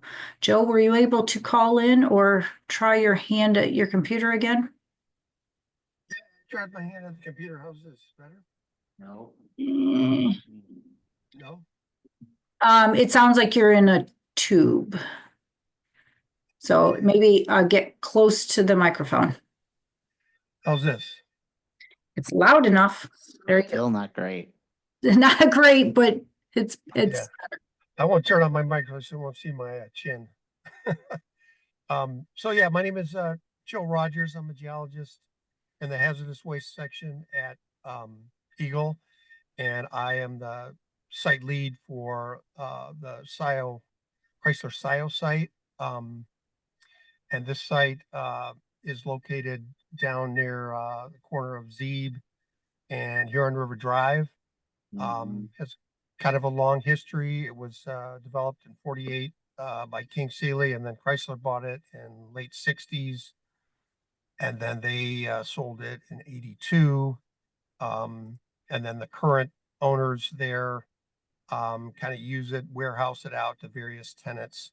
And so it has kind of a long history there of environmental impacts and industry. Next slide, Abby. So this facility is regulated under RCRA, which is Part 111 of Michigan's Act 451. It's a little different than 201. It got into our program. Anybody that manages hazardous waste, which has a kind of a strict definition under the law, or treats it or disposes of it or stores it for more than 90 days is in our program. It's a lot smaller universe than the state cleanup program. There's only like 250 sites that we work on. And so we worked with Chrysler. When they sold it, they still retained environmental liability. We were working with them on corrective action under RCRA to clean up some of the impacts at the site. And then they went bankrupt in 2009. But prior to that time, we had made a lot of progress, done a lot of excavation of contaminated material, some vapor extraction of volatile organics. And we were making progress towards getting to at least an endpoint, and then PFAS and PFOA were detected in groundwater in 2018, which then precipitated further investigation. So next slide, Abby. So this is a figure of the site. It's located right on the Huron River. The blue lines there represent groundwater flow direction, which the flow is, as you would expect, kind of towards the river to the east and to the south. The red areas are the areas where we have PFAS and PFOA releases. Those are coming from historic. They did plating at the site back in the day, and so they had a couple of lagoons where they managed waste and kind of a unpermitted landfill where they disposed of stuff. And so those are the sources of the PFAS. As you can see, they're not too extensive, coming mainly off those units and then heading to the river. The highest concentration in the last monitoring, I think, was on the order of 60 parts per trillion. Most of the impacts are, or the only impacts are to the river. There's no impacts to drinking water at the site because the PFAS is going to the river. Next slide, Abby. This kind of just shows the vertical extent of the PFAS, and as you can see, it's shallow. Those gray lines represent 5 feet of depth. So as you can see, the groundwater is at about 5 feet, and then the PFAS is mostly below like 15 feet. So it's shallow in the groundwater. The groundwater is moving towards the river, and the deeper groundwater is moving up towards the river as well. The river is a discharge point for the groundwater. It's all, we're confident it's moving to the river in those areas that I showed previously. So we've pretty much completed the delineation of the PFAS at this point. Next slide. This slide just illustrates some historical work that the Water Resources Division has done some sampling directly up and down gradient of the site to kind of look at, well, is the site, we know the PFAS is going to the river. Does it increase the concentrations? There was sampling done in 2018, a little further upstream and downstream. Those concentrations were a little higher back then, but that was due to other sources. And you can see the concentration was actually lower below the site. And then we did more sampling in 2020, kind of pretty much directly above and below, which also showed not much difference up and down. And that's kind of consistent with calculations the facility has done in terms of knowing the concentration, knowing how much groundwater is getting to the river, knowing how much water is in the river and the base flow conditions. We would expect minimal, if any, detectable impacts from the PFAS at the site. Next slide. So yeah, at this point, we're working with the current owners to determine next steps. We continue to do periodic monitoring. We did the last monitoring event was last fall. Obviously, the goal is going to be to eliminate that discharge to the river, probably through some sort of in situ treatment application. But at this point, we're still looking at options there. So I know it was kind of a quick summary, but that's kind of the status of that site. And I apologize for the audio, sorry. We usually use Teams, like I said, I've never had any issues. It actually got a lot better, Joe, so I think we're in good shape. All right. I don't know. Can you guys look to see if Stephanie Kamer is on the other list? I just checked, I did not see her. Okay. Stephanie, if you're on. If you're out there, put your hand in the air. Yeah, I was gonna say if she can raise her hand if she's on a phone or if she's potentially having issues getting in.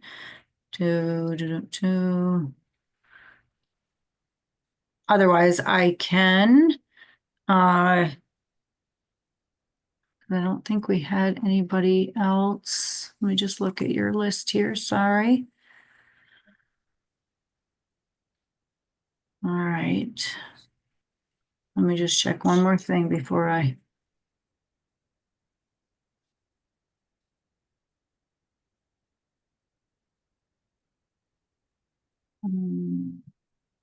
All right, I don't see a message from her. Okay, if you don't see her, then I will do this slide real quick. So Stephanie Kamer is our section manager for the emerging pollutant section in water resources. So her group has done extensive work up and down the Huron River looking for potential sources. And so a lot of the stuff that they have looked at is detailed on some of our website information, but they have looked at obviously up and around all of the different tri-bar plants, this Lion Development landfill, where they did do PFAS testing, that's below criteria. The Chrysler Scio site that Joe just talked about was looked at. And the analysis of 6 different permitted discharges, all of those had water quality, all of them met water quality values. So that includes Milford's wastewater treatment plant, the South Lyon wastewater treatment plant, the Michigan Seamless Tube, the G Improving Grounds, the Kelsey Hayes groundwater cleanup unit, and then the Coast Cleaners groundwater cleanup unit. So those would have all had discharges going to a surface water body to the Huron River that did meet the water quality values for surface water that I showed you earlier. In addition, they had 6 different wastewater treatment plants that participated in what we call our IPP PFAS initiative. So IPP stands for the Industrial Pretreatment Program. And so it's basically taking wastewater treatment plants have the authority to ask those industrial users to do pre-treatment and sampling if it looks like they're discharging PFAS into the systems. So Brighton has investigations ongoing. There's still got some permit requirements to try to address PFAS and bring those concentrations down. Wixom's been in compliance with those water quality values since 2022 after a lot of work there, obviously with Tri-Bar and other sources. And then the ones that are well below those water quality values include Ann Arbor, the Dexter, South Huron Valley Utilities Authority, and Lyon Township, which is a groundwater discharger, but they're all within and below those water quality values. So this represents about, I mean, this is a lot of work, and we've condensed it all onto one slide, but it's you know, a good 5-6 years worth of pretty dedicated work to look at all of the potential dischargers into the Huron River, because obviously with still having that do not eat on the river, we wanted to make sure we were cutting off as many of those sources as possible and understanding where, you know, we might still have things getting in. And so a lot of work was done on this particular thing. And I think that's the end of our slide deck. So I can go, I would normally go into our MPART website, but I feel like maybe we can go ahead and open it up for questions at this point and see if you guys have got specific questions or if you want me to go back on any of the slides. What did you want to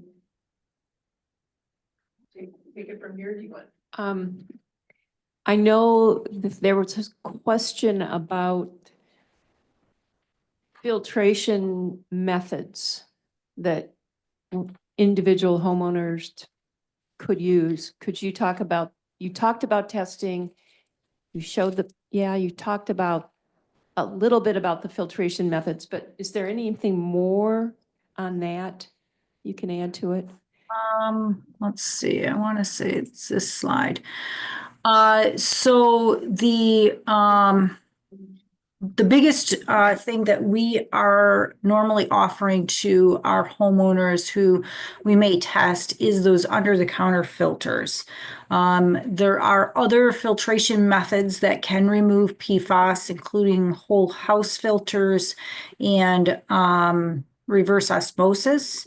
The state has been offering the point of use filters because they're pretty easy to install and then easy to maintain. And obviously they don't cost as much as a whole house filtration. And you really, for the economies of scales, you're really just need to filter your drinking water, your cooking water and your drinking water. And so we really, you don't necessarily need a whole house filter to filter out for laundry, for washing or bathing. It's really about the ingestion route. That's the most important. So there are other things out there, but whole house filters then become pretty complicated depending on water usage and design of the plumbing system within the home. So hopefully Okay, that thank you. helps. I saw that Roger Rail had his hand up. I don't know. Does he still have his hand up, Christy?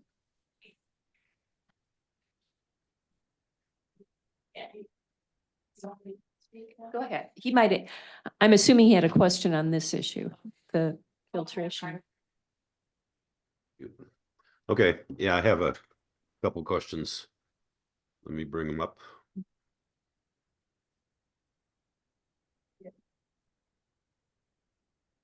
Roger, go ahead. Yeah, I'm just bringing up my questions. Oh, okay. 'cause it Oh, went you back said to you were the- bringing them up, sorry. Yeah, it's one of the windows I have.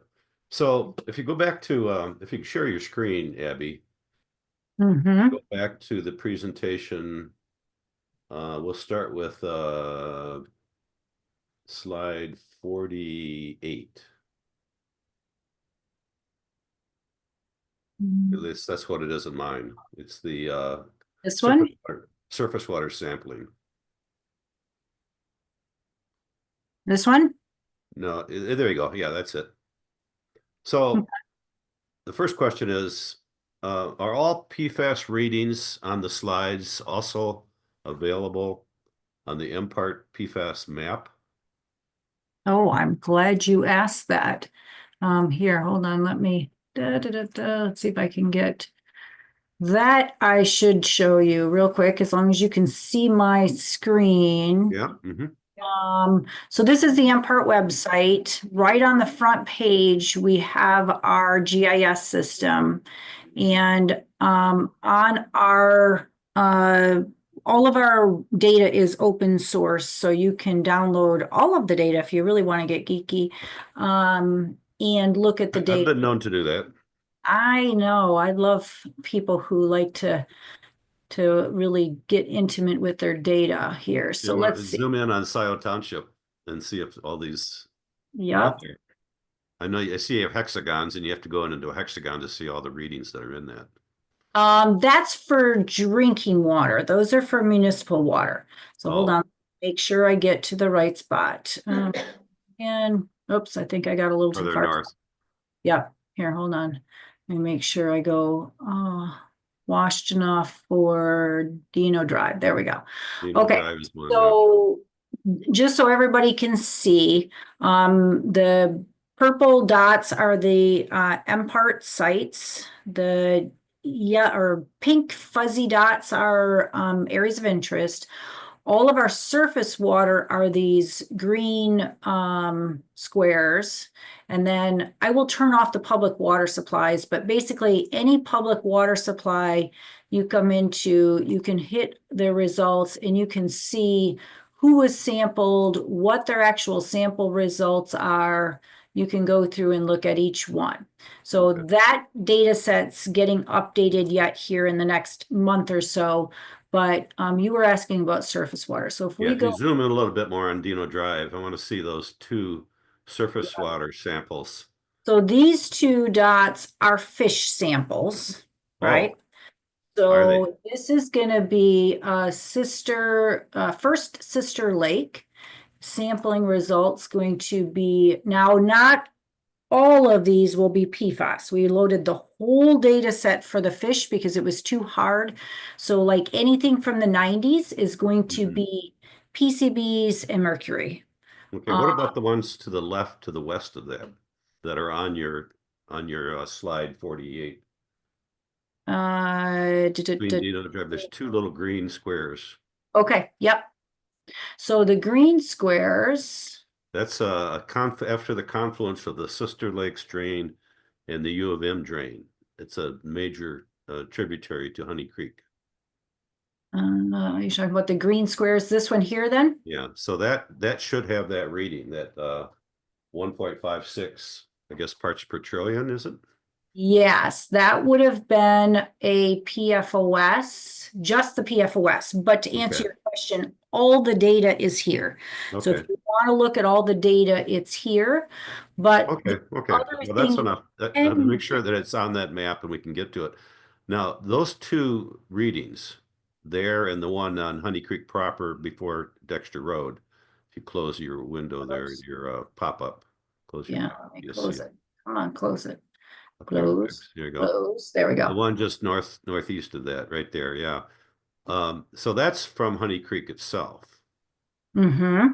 And it's a little bit less than the 1.56. So what does that tell you? If there's a minor tributary going into the major flow of Honey Creek, and it's still 1.43 at Dexter Road, where does that PFAS or PFOA or whatever it is, where's that coming from?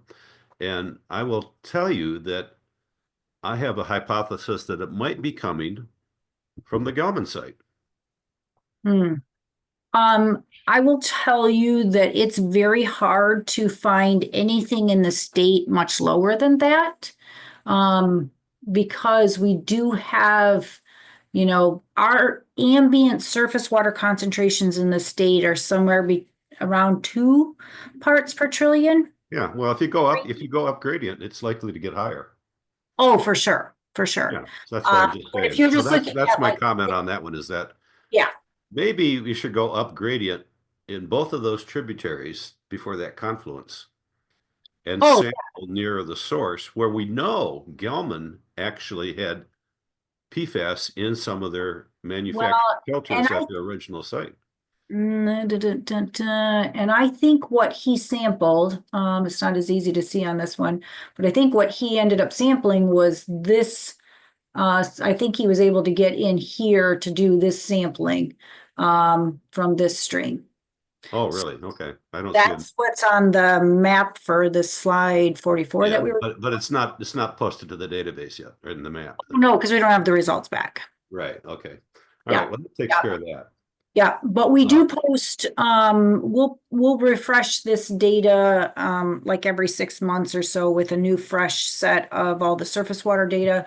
We do get about 500-ish samples a year for surface water, usually about 1,000 fish every year, and Okay.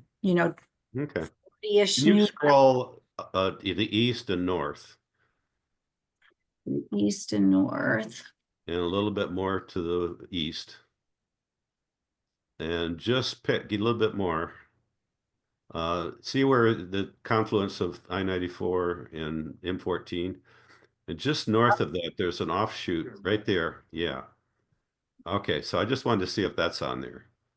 That's an even more minor tributary to Honey Creek. Looks like it's got stuff in it. Yeah. So it's got stuff in it, definitely. We're most concerned with PFOS as the major contaminant for fish bioaccumulation, but having the data for all of this tells us the strength, can tell us, the strength of the source, if we've got precursors in it. So we always use all of the data set, even if we don't have criteria for it, because obviously it helps us in identifying. I understand. I just wanted to make sure that data point was on the database, and it is. So I appreciate you that. can go into, all of these data sets are open to the public. If you go up here to access data, Yeah, I know how to do that. So, yeah, I there's a whole bunch of stuff there. Yeah. So anyways, I'm couple pretty more questions so I can let other people ask their questions. sure. We've been trying to figure out why we can see where the well was supposed to be at 253 Dino, but where the well actually is different. And where the septic field was supposed to be, there's no indication of where the septic field actually is or was, or whether it's still there or was it ever installed.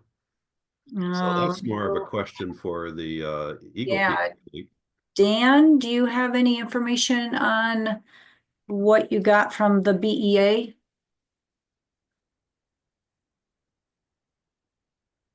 Where I looked at the permit for that, and it shows where the septic field would be, and it's about where the beginning of that assumed groundwater flow line is, just to the west of the building is where the planned septic field is going to be. But I don't see any sampling in there. So if they actually discharged this before this sanitary sewer was in, that would be a good place to look. Mm-hmm. Oops. Dan, are you available to jump in? Yeah, I'm trying to understand the question. That's you asked a question, I went to answer, then you talked, so you lost me in your words there, but. Well, where's the septic field for the well that was in use, I guess is still in use for 253 Dino Drive? You're talking about the drinking water well versus where the septic is. That's what you're asking. You see where the well is because it's labeled PW1, potable well 1, and that was sampled. But where's the septic field for that, and why wasn't that sampled? I don't. Well, this is the result. Everything came in from a VEA. We don't. Yeah. So the unfortunate part with a baseline environmental assessment is they only need a couple of data points to be able to determine that it's a facility, and they don't do sampling for characterization. Okay, I would love to answer Roger's question if you'll let. Roger, can I answer your question, please? Go ahead. Thank you. The records from Washington County indicate that it was connected in 1986 when they got built. What was connected? The building. Sanitary. Before they put the well in. Yeah. Well, I don't know when the well was put in, but when they built the building. By sanitary, to clarify, because I'm seeing our utility director shake his head. By sanitary, do you mean septic? Well, typically, if there's no municipal water and sewer, then you have a well and you have a septic field, just like Gelman did for years. I understand. I'm just asking. Dan, you said something about sanitary. Yeah. What did you mean by that? Heavy septic. Your flushable, your gray water, black water. It was connected when the building was built in 1986. So there would not be a septic field. So you're saying it was connected to our sanitary system. Okay, our utility director is just. No, I don't. Is he shaking head yes or no? I'm not he sure. He is walking out to double check the record because that wasn't his understanding. According to the map showing right now, Dan, though, it does have a sanitary line going out from the baseline environmental assessment, the people who did the report. There is a sanitary line that goes out of the north end of the building, it looks like. Yeah. And there used to be on the drawing for the building before as it was being permitted, there was a septic tank and a septic field indicated. Yeah. Definitely something to look into then. Yeah, we'll definitely be sure to make sure you have all our records. I thought we already sent all those over in the FOIA request, but if there's anything additional, we'll send it over. Because when we looked at the Gelman former septic fields, there were stuff found years after they were closed. Yeah, yeah. You know, another firm company. Part of the problem that we have here is you can have a water line and a septic line, but that doesn't mean that the building is attached to them. Correct. I can look back in the billing records within our system as far back as they go. And this account is identified as sewer only. Back to 2000, I can't see before that. The records aren't digitized back that Yeah, far. right. Oh, so would be connected, as far as you know, then it was connected to sewer? As far Sanitary? as all the way back to 2000, possibly earlier. The system, first sewer person was connected, what, 87, 88? So 87 Brandon's is when the checking on well this was site drilled. right now. Okay. Okay. But the well Building is is still built in in use. 87. The well is still in use. Are you billing them for sewer use of the, from the water they use from their well?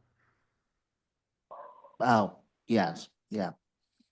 So How do you- Roger, our utility director, Brandon, has walked out of the room to go pull the record. So I just asked that we all put a pin in the questions about the status of this until he gets back, and then we'll address those.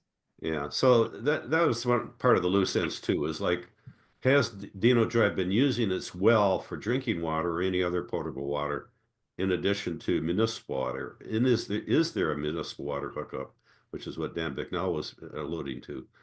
You know, just because you have a line, it doesn't mean they're actually hooked up to it. And does the sewer receive any water from the on-site potable well? So those are my questions on that. Two more quick things. There's mention made that the 55 to 67 feet is where a lot of the wells are in that area, but I looked at the well logs for other wells in that general area, and some of them go down 120, 140 feet. So there may be another aquifer that we have to look at someday. There was a point, Abby, I think you thought that maybe MPART didn't sample nearby potable wells, but they did, but only if the ID owner, if the landowner agreed to it. Yes.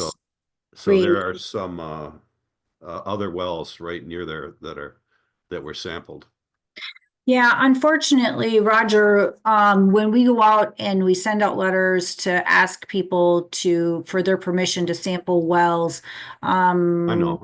we're very lucky to get 50% of the people to answer to talk to us. And then, so we'll get maybe a 40% acceptance rate. Some areas are different, but, so, you know, we were excited. What did we end up getting? I think 12 wells here Yeah, to that's be a able good to response. sample. It's more than 40%. Yeah. So it was decent. And so it gave us a decent idea as to whether or not we had, you know, if we were looking at a real issue here or not.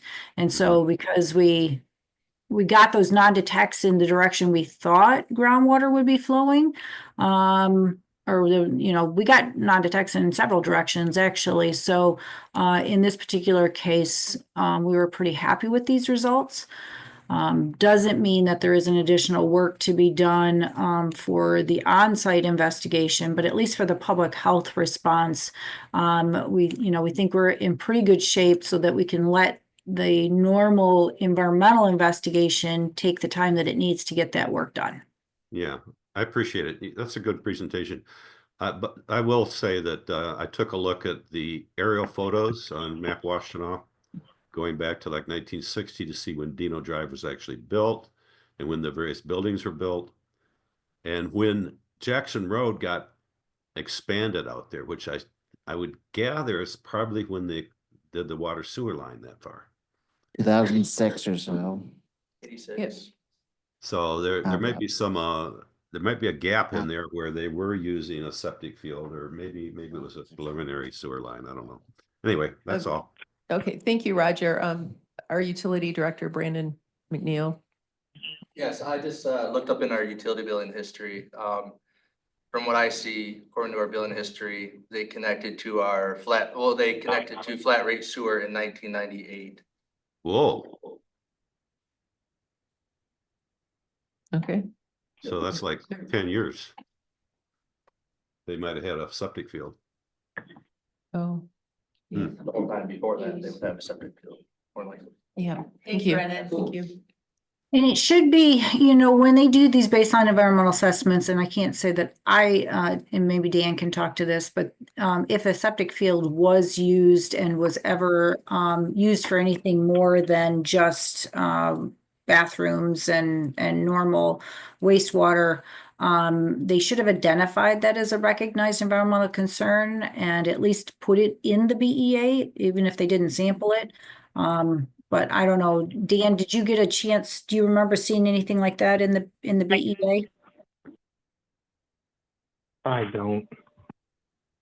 But Well, it's if it was worth a looking Gelman into. site, we can go Dan? from the Gelman example of that there was, it took a while for the septic fields to be identified for the Gelman site before they were using their treatment ponds and stuff. So. Anyway, that's all. Good Yep. point. All right, thanks, Roger. Thank you, Roger. I guess we'll open up to more questions. Is there anyone here present, or should we start with the board? Yes. Oh, okay. Treasurer Yapel, you had a hand up. Yeah, so I have several questions. First off, I guess it's more of a question for the engineer that did this test monitoring well, which I figures what TMW1 is identified as. We only dug down, according to this, is between 10 and 15 feet. We've also had discussions about how the typical well in this area is 59, 75, over 100 feet deep. I guess my question to Eagle is, how fast do these chemicals sink into the groundwater? Because obviously they're there, at least in a spot on this property at 10 to 15 feet deep. How long before they get down to 60 feet deep? It's going to depend on a lot of factors, and I really should let Dan talk about this if he wants to unmute and jump into this, but it's going to really depend on a lot of factors, including how it was being discharged, if it was being discharged at the surface, or was there somehow it was getting deeper into the ground, how concentrated was the source. So there's a big difference between spraying firefighting foam on the ground versus a facility that might have a lagoon or might have a landfill or something where something's sitting in one spot for a very long time in high concentrated sources. So it really depends on a lot of different factors. These temporary wells weren't meant to try to do characterization of the entire site. They were just meant to take a sample to see if they had concentrations that exceeded criteria so they could make it a facility under 201 to get liability protection. But yeah, Dan, can you unmute to speak a little bit more to that? I think you kind of covered it. It's all speculation at this point. Say we can hypothesize they had cracks in the floor underneath the machines and it was leaking and infiltrating that way, and you don't have any rainwater pushing it further. It could stay in place better. It depends on your lithology and your permeability of your soils as you go to depth. There's a good chance that they were emitting it into the air, which I'm not sure how that affects the distribution. Rather than having a big point source, they could be in superficial soil holes in a lot of the areas over there, and that could be how 180 Dino got some contamination or cross-contamination, anything. I will say they stopped the process in, I want to say 93, 94. And so it's been 30 years since then. So if we're not having any exceedances in the potable well, which is adjacent to that temporary well, and I don't think, I just don't feel like it's a huge source. It's worth making sure we keep looking into that. And then the building's a good infiltration barrier to minimize seeping of this into the groundwater.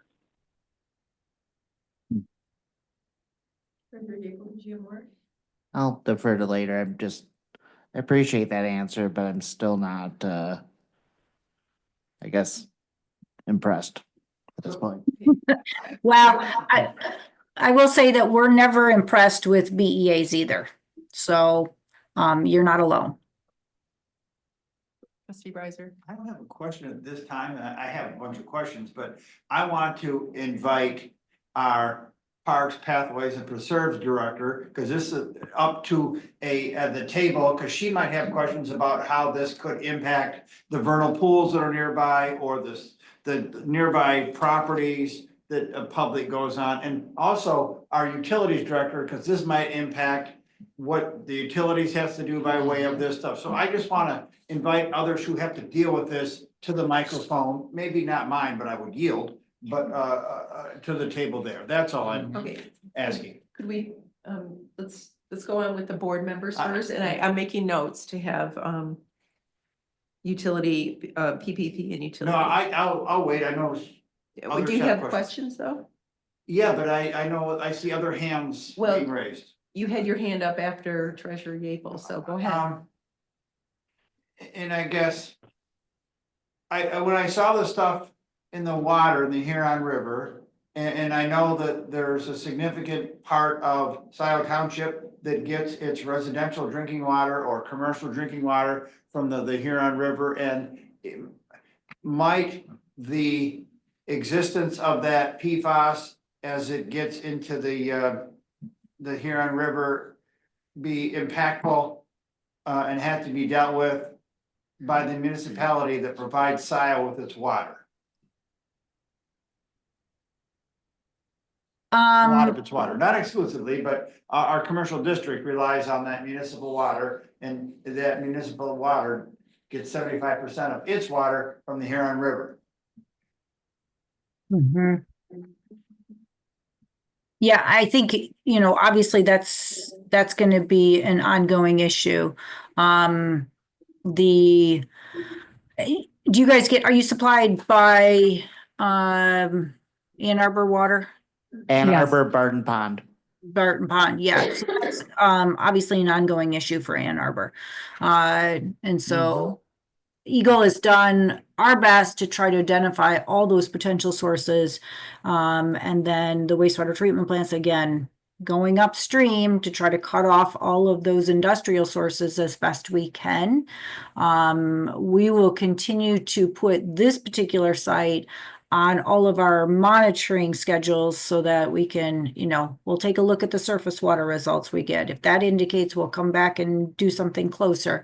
If it looks like we've got stormwater issues, or if it looks like we've got, additional investigation pieces that need to be done, then Dan's team will be looking into that as well. So we'll be looking at it from various aspects to try to continue to hone in on next steps for this particular site. So, because obviously every little bit that we can stop those sources, cut them off from every single, whether it's a little source or a big source, that all helps to reduce those concentrations that end up down at the drinking water plant, so that they don't have to continue to use so much granular activated carbon to treat your drinking water before it gets to you. And thank you. Is there a plan for additional testing, or if residents or businesses want to test their own, is there going to be guidance and assistance providing of tests in that regard? Like, is this the tip of the iceberg? And how do we know, and how do people get comfortable? How do they test to know what they have on site? Great question. I don't have our drinking water staff on today, so I'll do my best to give you as much of that information. So there's a whole bunch of larger businesses and or commercial places. So all of our schools, those businesses that may have 25 more employees that are there on a full-time basis would be regulated under our community non-transient systems, they call them. They would be required to sample for PFAS. That data is getting updated on our website. So those systems we've already got data for. which there's about 2,500 municipal, large municipal systems as well as these little guys. The non-transients or the transients, so those businesses that might be like your Subway down at the corner where they have less than 25 people there at any given time. They're all working there part-time. Nobody's there full-time all the time.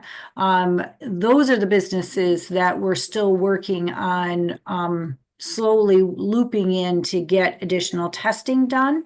So if you've got businesses like that, or you've got residents who want to get sampled, they can actually go to our MPART website, which here I will show you again. And they can look at, let me go back here this way so I don't lose that extra part. We've got all of the sampling guidance there that they would need under our resources for residents. We've got our take action page is got a section on if they want to do sampling. We've got a whole bunch of certified laboratories that will send them a home self-test kit. They can take their water sample, follow the instructions, take the water sample and send it back to the lab for a certified drinking water method analysis at the laboratory, and then they will be sent the results. They could, if they don't want to go and actually test, they could just put a filter on. Myself, as a private well owner, if you live out in the country, you don't know what you're drinking. I'll be honest, you could be drinking nitrates, you could be drinking heavy metals, you could be drinking pesticides, or you could be drinking PFAS because you just really can't tell where PFAS is going to show up. A home filter is a good solution for anybody. So we have guidance here on home filters, what to look for, certified filtration systems, all kinds of considerations for people. And they can also talk with their local health department because our local health departments are a wealth of information. They've been doing this stuff for a long time. So that's the kind of guidance. What we don't have is a dedicated fund to pay for testing and or filters for private well owners. We do it in small pockets like we did here. We did those 12 wells. If any of those had come up with a detections above criteria, we would have provided them a filter because they were part of our investigation. But we keep those small because we have a very limited amount of funds for those. And we've got about 1 million drinking water wells in the state. So we don't, at $290 a sample, we don't have $290 million to be able to test all of the wells in the state. So we're doing it on a smaller scale to make sure we try to address those sites that might have potential public health risks. So does that answer your question? Yeah, thank you very much. And now that you have the website up, can you show us where information related to ours can be found on that website so that the residents watching online can see that, please? Yes. So if they come into, this is our main landing page. Yep.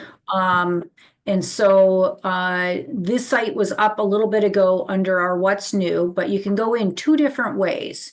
You can go in under the GIS page that we just showed you, or you can go under this identified sites and you can type it in here and just say, Drive, and it'll come up.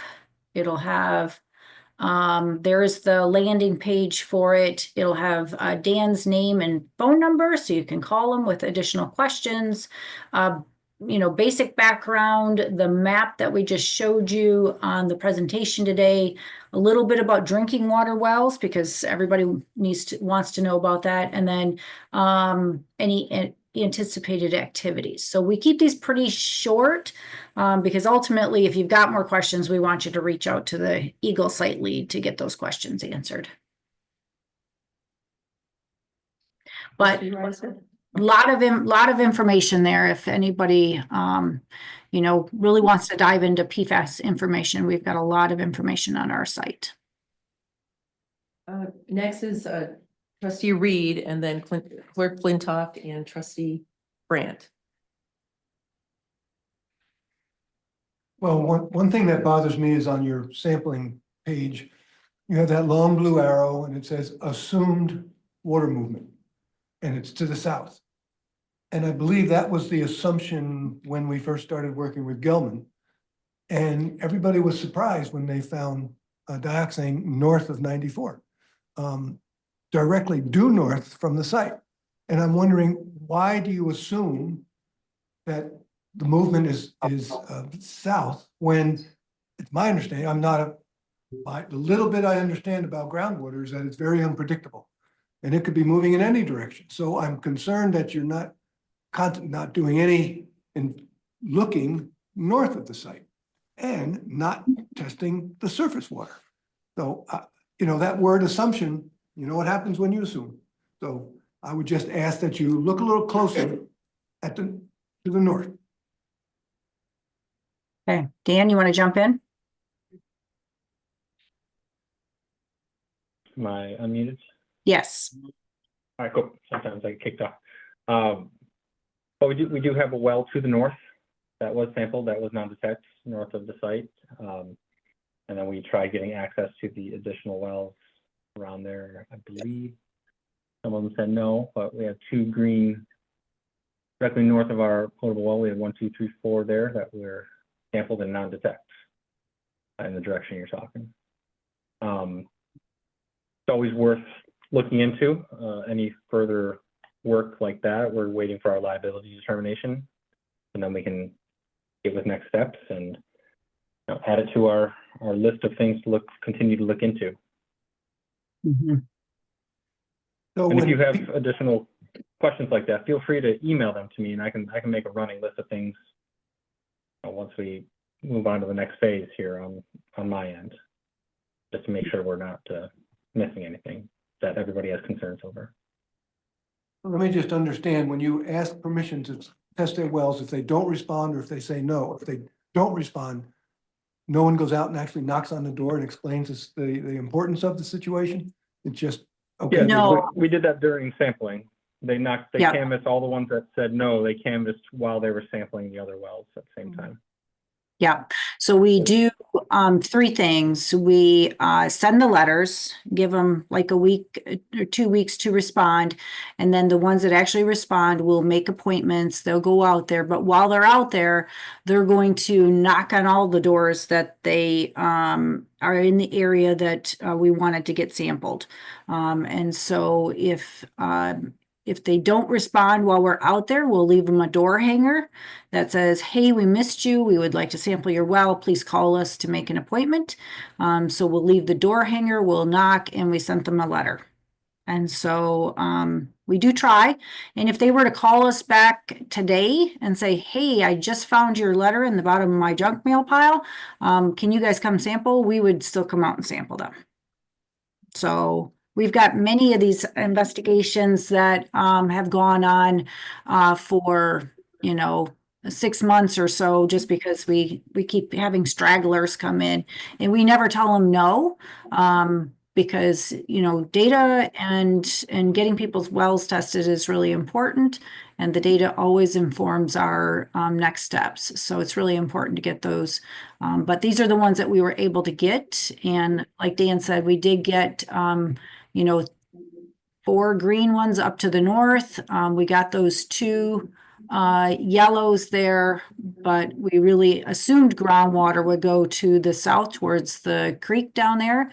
But we did get some non-detects up there. So, and if we get more data and it shows that we need to step out in a different direction, we would be open to that. But this is the best information we had, and these were the available wells, the wells that were closest and that we were able to get.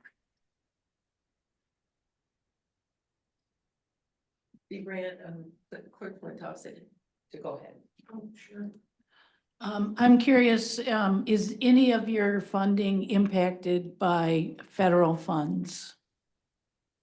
Right now, all of the funding that we use to do the drinking water sampling or to do this MPART, proactive sampling is through state appropriated funds. So no, it won't be. And at this point, you know, unless the legislature stops, funding, you know, our environmental cleanup sites, that's where most of this funding comes through. You know, we should be okay for this type of work. Thank you. Anything else? No? Clerk Flintoff? Sure. A question about Chrysler Scio, the Sweepsters. Well, first of all, thank you. This is an awesome organization, MPART you have. I'm very impressed with the interdisciplinary team and appreciate all of your work. Thank you. Second, a follow-up about Chrysler Scio. I'm curious, how can Scio Township be a better advocate to get this site cleaned up? I'll share, it's something that comes up every so often, the Sweepsters site. Our fire chief has, I know, implemented some internal protocol for his firefighters because that building is so complicated and dangerous for firefighters to even go into it if they ever need to. And short of saving somebody's life, he's had to put in some limitations because it's so dangerous to enter. I understand it's just being leased to various tenants at this point. I want to make sure that you know, Abigail, that we are currently planning to invest a lot of local township money and state money, the MEDC grant, for a pathway that would go through that site and are currently negotiating with them. So I want to flag a couple things. One, money. Two, we need an easement. Three, we're using state money. Does that trigger anything in your head in terms of strategic leverage we might have to compel cleanup? Joe, you want to start? Any of your thoughts first?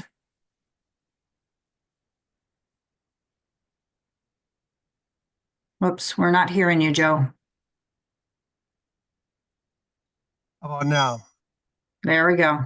We're Sorry. good. Yeah, there's some legal issues at the site, and that I'm not really can't really talk about at this point. But you know, we when Chrysler went bankrupt, there was some money available that they had for financial assurance that we've been using to do the work that I talked about with respect to the PFAS. And so now we're working with the current owners. And I, you know, like I said, I can't really talk too much about that at this point, unfortunately, but you know, that's where we're at in terms of, taking care of the PFAS. And like I said, a lot of the other issues at the site that were historically there, I think we did a lot of work on, and I think we've got those kind of in pretty decent shape. Joe, do you see any issues with them putting a trail through this property that would be a trigger for you, or any kind of different work that would need to be done? No, it's a beautiful piece of property. I don't think, you know, there would be any exposure issues. The groundwater is, you know, but you know, as long as there's people stay on the path and that type of thing, I don't think there would be any, you know, exposure issues at the site if you wanted to move through it in its current, you know, its current status. And my concern wasn't about exposure issues for people walking through a pathway. My question was, I mean, do you all have this handled and we're on track to have it completely cleaned up? I assume not, because it's complicated. I'm wondering how can Scio Township exert any leverage? Is there anything we can do, given that we are trying to work with this site, that can be helpful, or do you all have it handled? Like I said, we're kind of in negotiations with the current owner, so you know, I think there might be some ways you guys could help in terms of, you know, working with the the current owner on that and expressing desire to get it cleaned up. It certainly can't hurt. And we'd be happy to talk with you about that clearly, offline. Yeah. Appropriately. I just wanted to flag that as an opportunity because I also, if we're moving forward with this project, if it's a different way of engaging with them that could be helpful, I want to offer that up. Okay, I appreciate that. Yeah, definitely. Get in contact with me. And we can talk about that for sure. Yeah, I think there's always room for collaboration. And when it comes to these old sites, they're always going to be around in one form or another. And so more voices at the table is helpful. Yes, certainly. Thank you so much for this presentation, and there's a lot to think about. While Joe is still here, under the Chrysler, it says further investigation, delineation, and corrective measures evaluation continues since. But has any cleanup began? That sentence doesn't really sound like it is. Yeah, I mean, with respect to the PFAS, that was something that kind of came in late. We've been investigating that and trying to figure out where it's coming from, which appears to be mostly those old lagoons, and delineating it, trying to get understanding of exactly where it's venting to the river. But historically at the site, yes, there's been a lot of work done there in terms of excavating those old lagoons I mentioned. They had an unofficial landfill to the east of the site there that we excavated several thousand yards of soil there, and also did soil vapor extraction where we were collecting contaminated soil gas that was coming off contamination. And even some work before my time. I've been working on the project for about 20 years, and we've been working on it for a long, long time. So there has been significant amount of work done out there and some progress made. And like I said, we were contemplating being able to complete corrective action. That doesn't mean there would be no more monitoring, and there certainly probably would be some restrictions on the site. But we were making progress, and the PFAS becomes another hurdle here to jump through. Okay, yeah, thank you. Mm-hmm. Well, our utility director, Brandon McNeil, and our parks director, Murphy Harrington, did you have any questions? Should I sit up there? Sure, yes, please. Okay.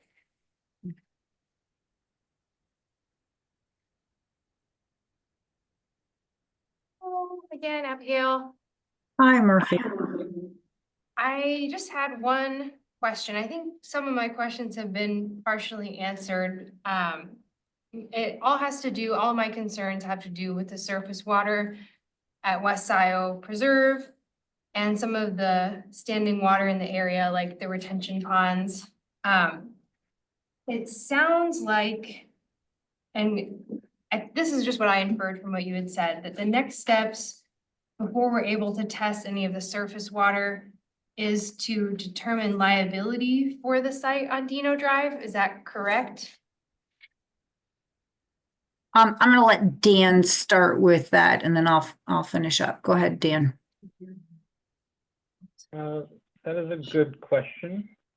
From my end, yes, I didn't do the surface water sampling.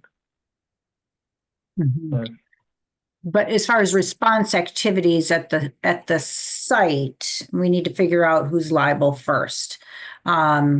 What our surface water assessment unit did was to go out and look at surface water generally. They weren't trying to determine exactly what was coming off the site, but doing more of a regional approach. So if it looks like there's actually stuff coming off of Dino's site, we can do more targeted surface water sampling at the site and look at that more specifically. He was not, and I don't know, I was not out there when he took these samples for the surface water. So I'm not sure what restrictions or considerations he had for trying to get as close to the site as he could. Because I know he had received your email about trying to get as close to the preserve as possible. But yeah, once the liability determination is figured out, then if there's a liable party, we would ask them to do a lot of this assessment work on site and try to determine what's leaving the site. Okay, and then could you give any sort of timeline or what your next steps are going to be for determining that liability? Dan, you've got. Currently ongoing. I don't have a timeline yet. I am waiting, personally waiting, and but to your points of the Scio preserve itself, I do have on my list here written down. I heard earlier that sampling those pools was something that you guys wanted done or wanted to be looked into in that. Yes, just in general, I do want to, if it's possible, kind of get a better understanding of, because it seems like there's a lot of possibly doing this and possibly doing that, but I would really like to, before I leave today, know, are you able to, and when are you able to come out this year to sample some of the either surface water or this retention pond? And since there's seems like no timeline, is there a possibility for us to partake in the private testing? Is that something that surface water would qualify for, even if we had to pay for it out of pocket? Yeah, I would just have you coordinate with our surface water staff. There's a little bit different sampling protocol for taking that surface water sampling versus taking a drinking water sample. So I would have you talk with them directly, and they can. And I'm sorry, Murphy, that I don't have specific answers. I don't have those staff on this particular call, but I can talk to them about what their availability of once we get these next round of samples, what it's going to look like, and if we could get closer into the preserve area and see, because I would also like to talk, I guess, let's set up a meeting with you offline so that we can talk more about your specific concerns and about where you're thinking this pooling is, so that we can make sure we get the right spots and have that, more in-depth discussion. Okay, that's great. Thank you. Yeah, no problem. Thank you. Okay, cool. Information. Sorry, I'm not the right staff member for that question there. Yeah, sorry, Dan. But as always, feel free to reach out, and I think what you're wanting is more of a coordinated effort to determine sampling locations. Yep. Brandon, since you're up here, I just want to let you know I got a email from Kristen, our environmental health services director from the county. She's watching tonight. Thank you, Kristen. She just sent over the county's record. She says that building for 253 Dino Drive was built in 1986, and our records indicate sanitary sewer at that time. I'll dig further, but my staff didn't see any septic records for that site. So I wanted to share that. Thanks, Kristen. So I just had a question. I see here at 253 Dino that the temporary well detected above, but that wasn't the actual well that they used to drink. That actually detected below. And then we have one other additional site just to the north. My question is have these owners just been told that if there was any concern that they would be able to connect to our water distribution system if they would elect to do that? Did you advocate for that or talk to them about that at all at this point? I did not, but Dan, do you know if the owners have been contacted on this one? I only know that they were sent letters with results. I could look into that. I don't have the answer to that question. Yeah. Do we have a copy of those letters? Dan, could you be CCing me on any of this kind of correspondence with the owners? So I know what's Who's going talking right on. now? Kathy, Noel, Kathy? We've Yes, talked- sorry. we've Sorry, talked on Kathy, the I can't phone. see you. many times. Yeah. So the other thing to keep in mind as purchasers of these properties, they did a baseline environmental assessment to avoid liability for having to clean it up. They do not have an avoidance of responsibility to make sure everybody using that property is properly protected. And so if their drinking water well is impacted, it's up to them to hook up to city water to get clean water to provide for that building. That's part of their what we call due care responsibilities under Part 201. So they have due care obligations, and they would know that as part of this baseline environmental assessment, their environmental consultant should have detailed all of those requirements and obligations for them, so they knew what they were walking into when they bought the building. So if this particular potable well, if that's what PW1 actually represents, because it did have some PFAS detections, they might have already been considering, hooking up to municipal water for that building. But that's up to, that's part of their responsibilities as business owners and property purchasers. Ma'am, can I ask a follow-up question? Because we do have an ordinance, section 34-22, that requires a connection to municipal if a private water well becomes inoperative. It can be done so under our ordinance, or additional requirements may be enforced by the State Department of the Environmental Quality or the County Health Department. So would the EGLE likely order that any impacted wells would be ordered to go on to the municipal system? We would work with local health department to make those kinds of recommendations. In this particular case, it didn't exceed the drinking water criteria. It didn't exceed groundwater cleanup criteria.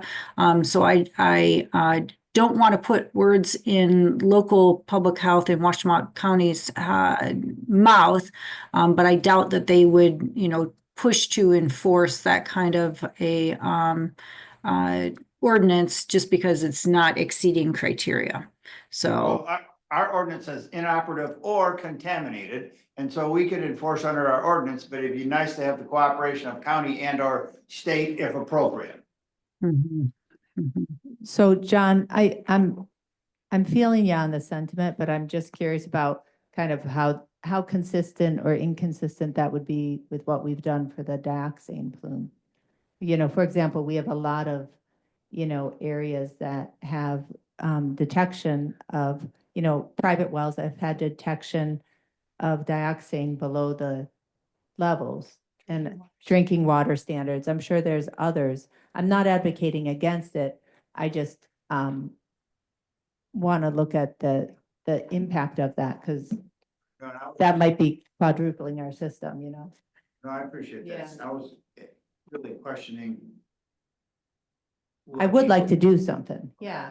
So I believe we wouldn't be able to do anything unless it passed the MCL Yeah. for this for the specific PFAS that is being detected.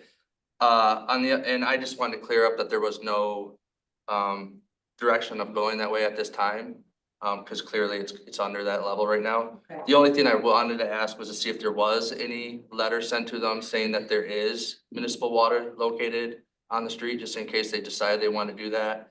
And if they didn't, I think that's just the minimum that the township would want to do, is to say, hey, there is some kind of detection. These are the levels, it's below. But if you're concerned and you want to connect, you have that option type. That's all I was trying to really get at. In the areas that do have municipal water potential hookup, because Yes, there's other Dino. areas we don't. Right, Aldino Drive and that spot on Jackson Road, it looks like it's right there, does have access to municipal water. Yeah, I agree. Okay, that's all I had. Thank you. Yep. Thank you. We'll open it up to the public for questions. Anybody here in person that has questions for MPART? Yeah, come on up.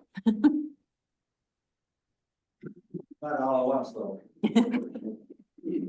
You're fighting to get to the. I know. Mine is, my name is Dan Bicknell.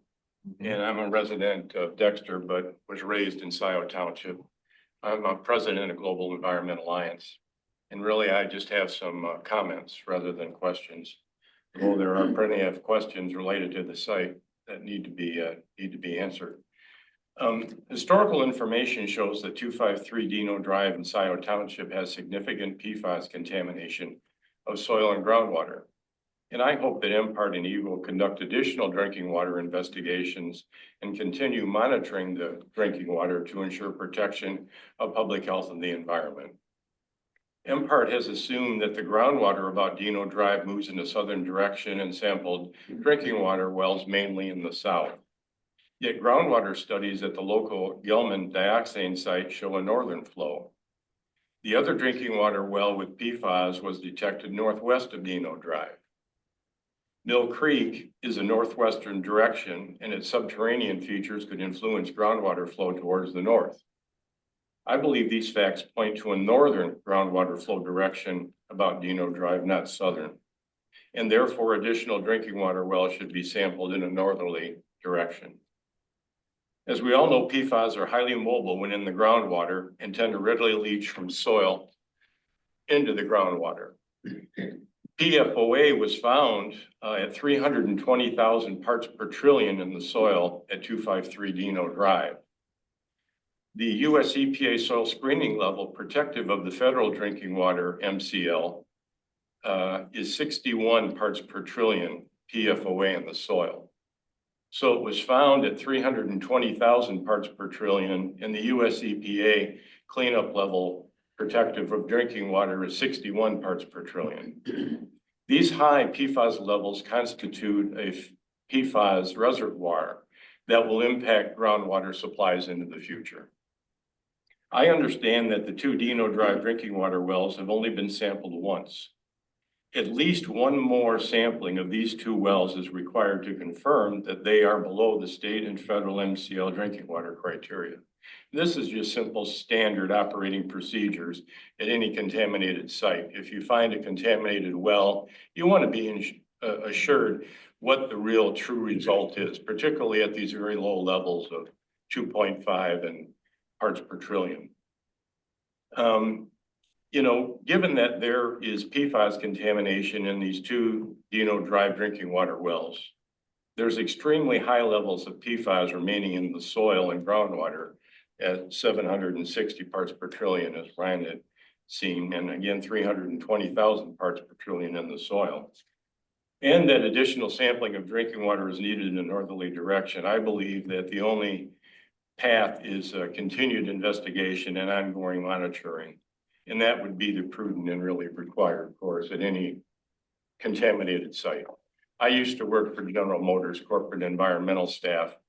And if I found that there was contamination in a well and it was below the drinking water standard, the government would ask me to go out and resample that well to make sure that it actually was below that level. And I think that's what we need to have here on this state site. Thank you. Thank you. Thank you, Dan. Thank you, Dan. Anyone else?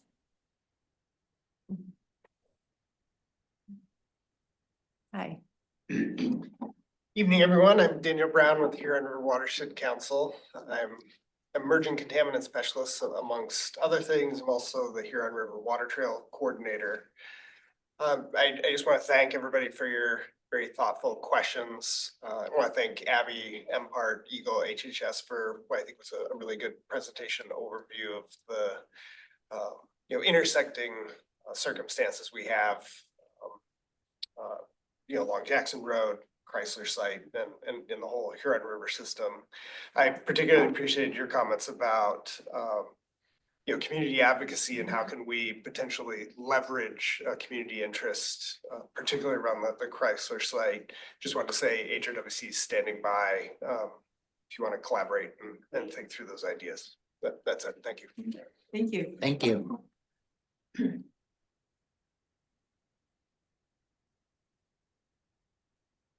I don't see anybody else here in person, but how about online? This is questions or? Yes. Questions, Yes. Okay. Caroline Altamore, go ahead with your question, please, followed by Rob Pattinson. Good evening, everybody. I have sort of a three-part question here. I live in the Delhi Mills area, about 100 feet from the Huron River. And my first question is concerned about my well, considering my proximity to the Huron River. And I'm on a well and the aquifer. My second question is the well testing. My understanding is that getting a PFAS testing for my well is pretty much a snapshot. And my understanding is that it's not necessarily like an ongoing indication of whether there's PFAS in my well water per se. And my third question is, I just wanted to confirm that a standard water filter does not screen for PFAS. So those are my questions. Okay, I might need you to go back to the first one, Caroline, but let's start with the last one. There are water filters out there that will test or that will remove PFAS, but you do need to make sure that you get one specifically rated to remove PFAS. So the one that Tricia talked about is the let me go back to that, is the ANSI NSF certified standard 53 that will remove PFAS. That's what you need to look for. It will remove, I actually bought one of these myself on for a couple different houses, and it'll actually remove nitrates and heavy metals as well as PFAS. So it'll do a variety of things.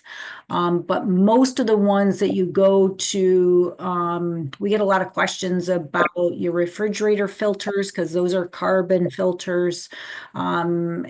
That's not going to be enough. You need something, it needs to have enough contact time with, as the water comes through, it needs enough contact time with the carbon for the PFAS to actually absorb to the carbon. So if it's really a fast filter, it's probably going to be too fast to do the job. So you need one that's actually certified for PFOA and PFOS reduction. Usually, I don't know that I've seen any in the stores. Usually we buy them online to do that. What was your second question? My second question was that my understanding is that if I put the investment in for a PFAS testing for my well water, that I had heard that it's just basically a snapshot for that moment, that's not necessarily the same. I wouldn't get the same result a month from now or a month from then or a month from then. Great question. We have had DHHS has been going out. So let's just take this neighborhood here that we just did all this sampling. If we were to go back out, DHHS, generally the first year round, EGLE does the sampling, then DHHS will go back 6 months or a year later and resample these wells.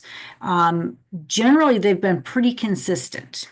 The exception comes where people are really close to a high concentration source. And what I mean by high concentration is I'm talking really high.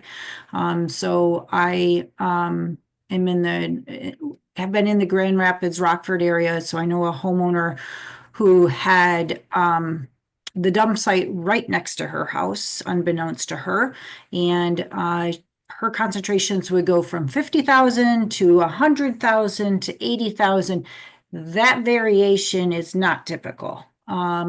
Typically what we might have is somebody who goes from a 5 to a 6 to a 7, back down to a 3. You're not going to get huge fluctuations in those concentrations. It should be pretty stable, is what we typically see in our drinking water analysis. And so as DHHS does their resample for next year when they come back out and resample this site, if we get huge changes, we're going to let the homeowners know. And if it looks like somebody needs a filter because we've got somebody over criteria, we're going to let them know that as well. And I apologize. I should have explained that better the first time.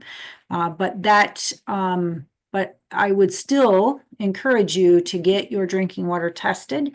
And then, if you're not near a huge source, we don't really see rivers acting as sources. So even though the Huron River may have some levels in it, we don't normally see your drinking water wells being directly impacted from surface water.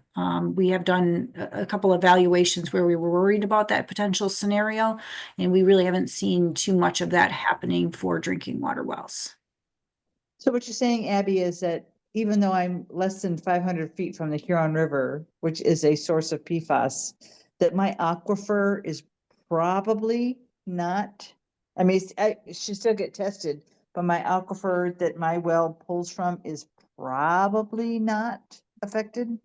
Yeah, unless you're drinking out of a 25-foot well that's directly in communication with the river as it rises and falls, which it shouldn't be. The health department shouldn't have permitted a 25-foot well unless you've got a stab well or an illegal well of some sort. If it's a properly constructed well, you shouldn't have that communication between the river and your drinking water well. And I know there's always exceptions to those rules, and I know the geologists in the room are probably going nuts, but for the most part, what we see in the data is the PFAS concentrations in most of these drinking water wells do not change drastically over time, unless right next to a source. No, I appreciate that. Yeah, I just looked up my well on the Washington County site, and mine's an 80-foot well, 80. So, yeah. Yeah. So, Dan Brown probably knows better than I do, the dynamics of the Huron River, but, I wouldn't expect that water, you're going to get flooding obviously from the Huron River, but it shouldn't be directly impacting your well at 80 feet. And I'm also concerned because I'm downriver, so to speak. I'm southeast of that site that I don't remember the name of it. That's at Zeeb and Huron River Drive, that industrial site that's right on the railroad tracks there. Was it one of these? Yeah, It was Chrysler. Yeah, the Chrysler site. Oh, yeah, the Chrysler Scio. Okay. Yeah. directly downriver from that. So that's why I was concerned. Okay. Well, and as Joe showed you, in that it's probably harder to, sorry, I'm going to keep flipping through these slides. These are not super high concentrations being discharged. They are above water quality standards. Don't get me wrong. They do exceed water quality standards for some of these, but they're not a super high discharger to the Huron River. There are probably other things that are bigger sources that we're worried about. Okay, very good. Okay, thank you very much. Appreciate your help. What was your first question, though? I think we missed it. That was it, that I'm downriver from that particular site. Yeah. Okay. Great, thank you. Thank you, Caroline. Thank you. Okay, Rob Pattinson, go ahead, please. Thank you, Christy. Abby, you talked about, I think it was the 4th or 5th slide in your presentation, of all of the different standards for the different chemicals. And there was the PFBS. And in drinking water, it was 422 parts per trillion. But then in surface water, that was a drinking water source, it was 8,300 parts per trillion. And I'm wondering why the difference.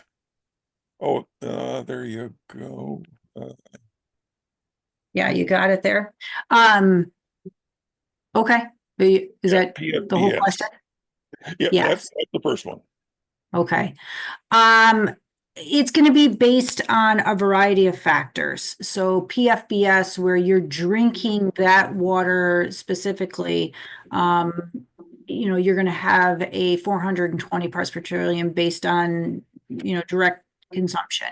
If it's a drinking water source, there is some dilution that they're going to assume, and they're obviously for surface water, you're taking aquatic considerations into account, as well as the fact that it's going to be a large volume of water and somewhat more diluted as it's getting out there.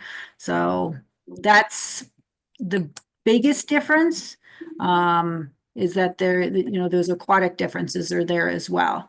But, I don't, it's a great question. Rob, I should really get back to you and make sure I can give you a better answer than that. I appreciate that because I appreciate the answer. I kind of don't agree with it. So if you have some more information, I appreciate it. Let me get my water quality toxicologist to give you a better answer than that, because I'm not doing a good job of it tonight.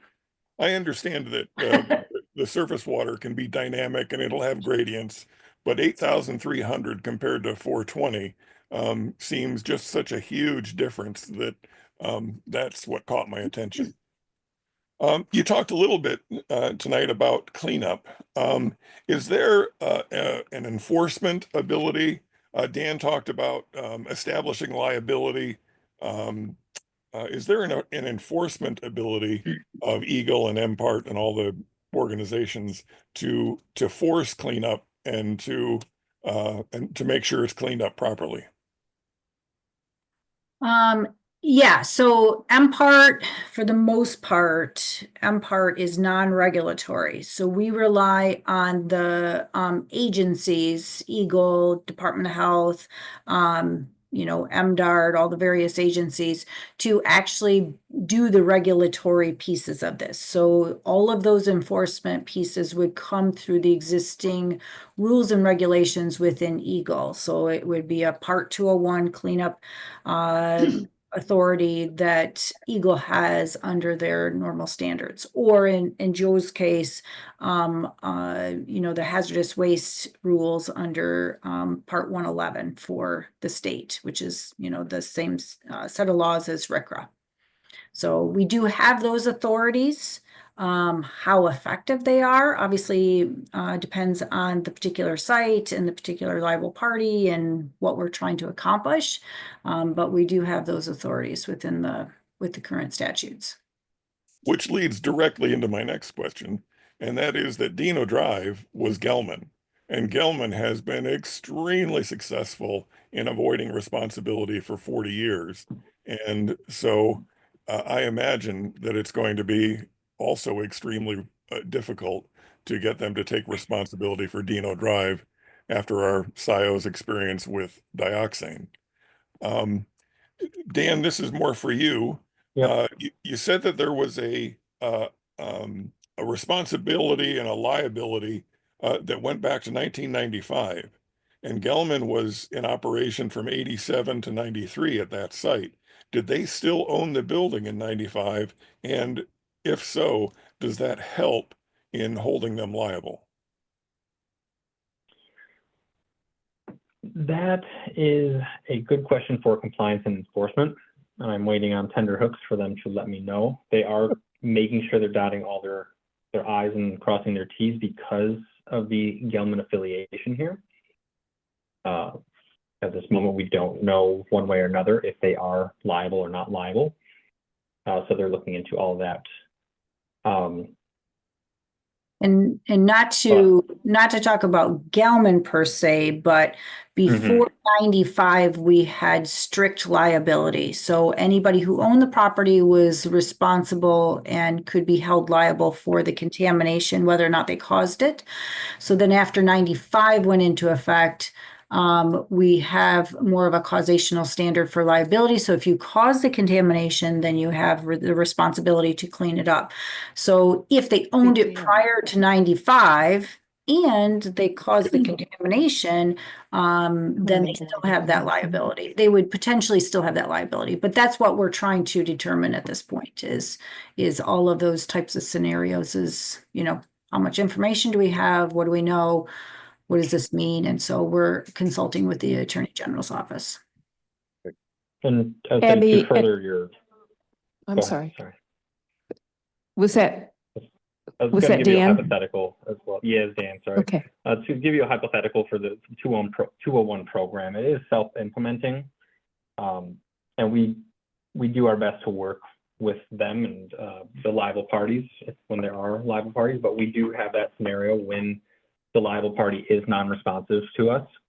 And at that point, we do elevate that And we can essentially strip them of their self-implementing rights under Part 201 to force them to do the work. Abby and Dan, just so you're clear, liability was never established with Gelman officially. So As this of this was time, no. this was an issue for the EPA when they evaluated the site, and that's discussed in their report, but there's been no official determination that Gelman is the liable party for the dioxin contamination. As I said, they've been extremely successful for 40 years Yeah. in avoiding. Thank you, Kathy. Abby, you also said there's no remediation for water quality. I think this goes back to the cleanup. No remediation for water quality. It's only for fire and explosion. Oh, hopefully you didn't hear that. No, that's not true. Let's clarify that I missed statement. something. No, there are remediation techniques out there. You can remove PFAS from water with using granular activated carbon. That's one of the most reliable and used techniques is granular activated carbon, but there's also ion exchange. There's many different ways that you can use to actually strip PFAS out of water. Soils are a lot more difficult because we still don't have an economical way to treat soils in large batches. So say you've got a contaminated farm field, it's pretty hard to economically try to treat something that large. So there are a ton of treatment technologies coming on the market, and none of them are cheap, but there are treatment technologies out there that are being used. So what I would say is that when it comes to it's a lot cheaper for industry to put treatment on their individual process lines or their individual discharges than it would be for a wastewater treatment plant or a drinking water plant to put treatment on the whole plant. So we want to make sure we get it down to where it's the most concentrated and be able to treat that little bit. One of the most innovative things out there is something called foam fractionation. And so it's a way of actually using the way that PFAS actually will rise in the water column. And if you bubble it, agitate it, it creates the firefighting foam, right? And so they agitate it and create all kinds of nanobubbles inside the foam fractionation unit. They skim off the foam, and then that's the concentrated PFAS. And so they can discharge the rest of the water by super concentrating the foam, and they'll run it through a couple times, super concentrate that, take 100,000 gallons and take 5 gallons of PFAS off of it, and then just treat that or just destroy that. And so that's been one of the more innovative ways that they have for addressing PFAS in, large groundwater treatment systems. So did that answer your question, Rob? I think so. Thank you very much. Dan, you said something to the effect of you can't evaluate for completeness after you've done your monitoring. And I think completeness, what I interpreted that was after the cleanup is done, you can't come back and confirm that it is indeed cleaned up. Is that how that worked? Are you referring to the baseline environmental assessment? I believe that's what you were talking about at that point. Yes. Yeah. We don't evaluate for completeness and accuracy. They're submitted in. We review them. It's just I see. Purchasing mechanism. Okay, that had nothing to do with cleanup. That answers that question. Yeah. No, it doesn't have anything to do with cleanup. It's just they're getting a snapshot of what potential contaminants are out there to try to make sure they're protected. We do review them. Like this one was flagged because of the PFAS detections. That's kind of how the baseline environmental assessment works for us. Makes perfect sense. Thank you. Yes, very much so. Last question is for Joe. There are houses just north of the Chrysler building and just south of the river. And we just heard from Caroline, who's quite close to the river. Are there any plans for testing those homes that are right adjacent to the north of the site and the homes that are just across the river to the south?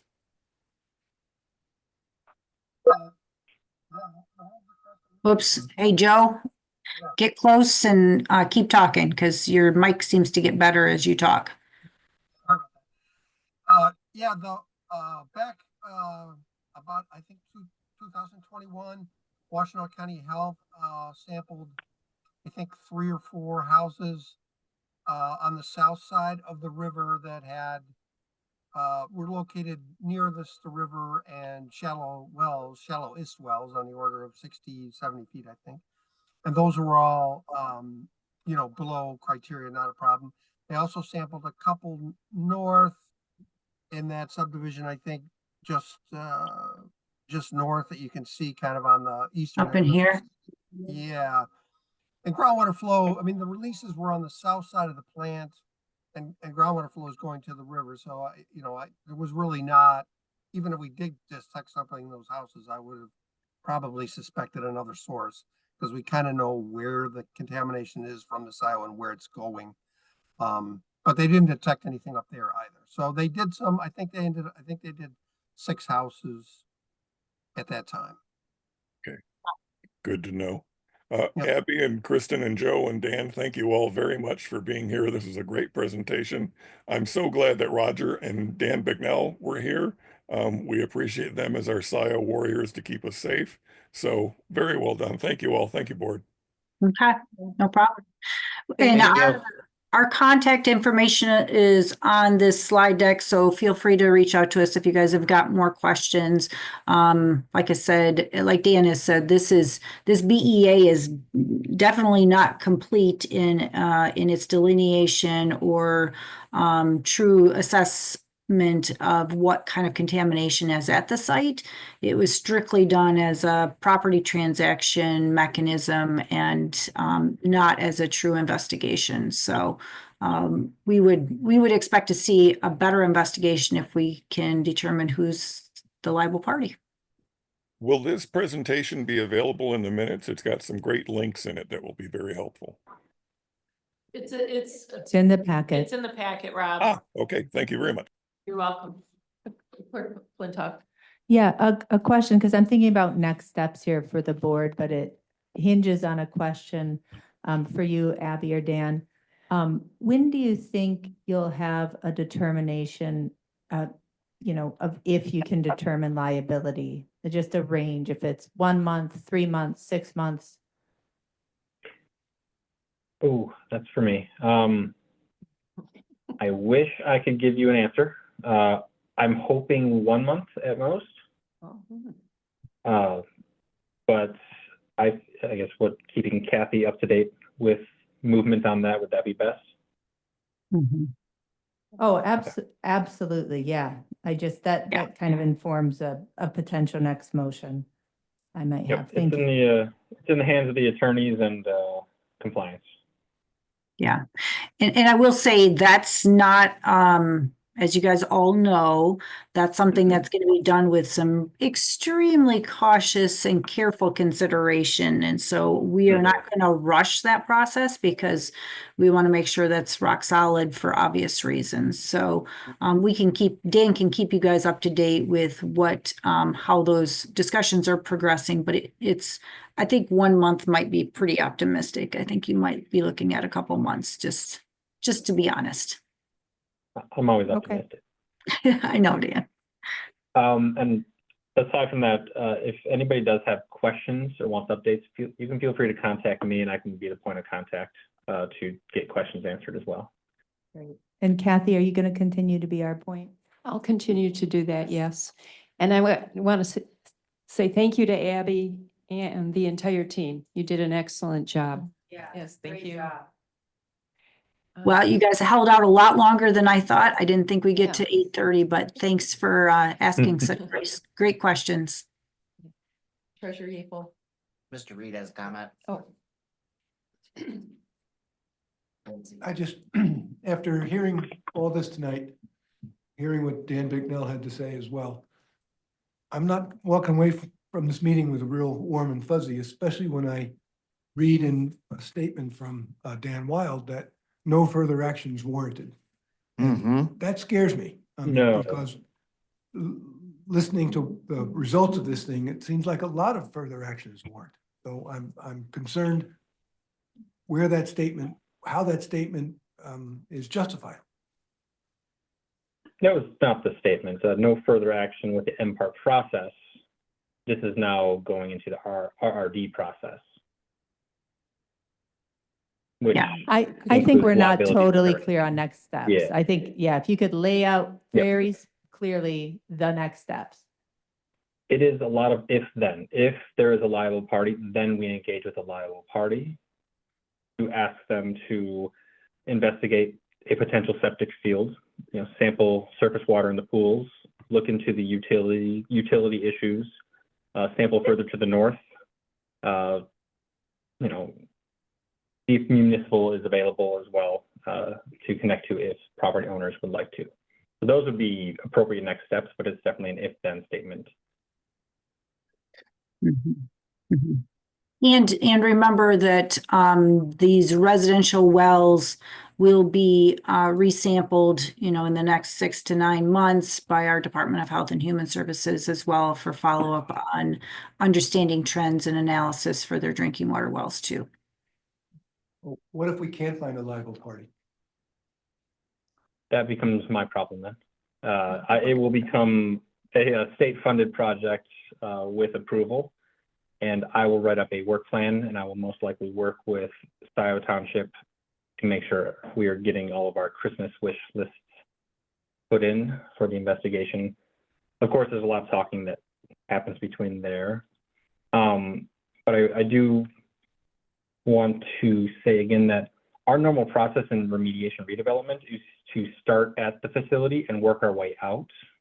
I know it was mentioned earlier that the MPART, it's really about human health first.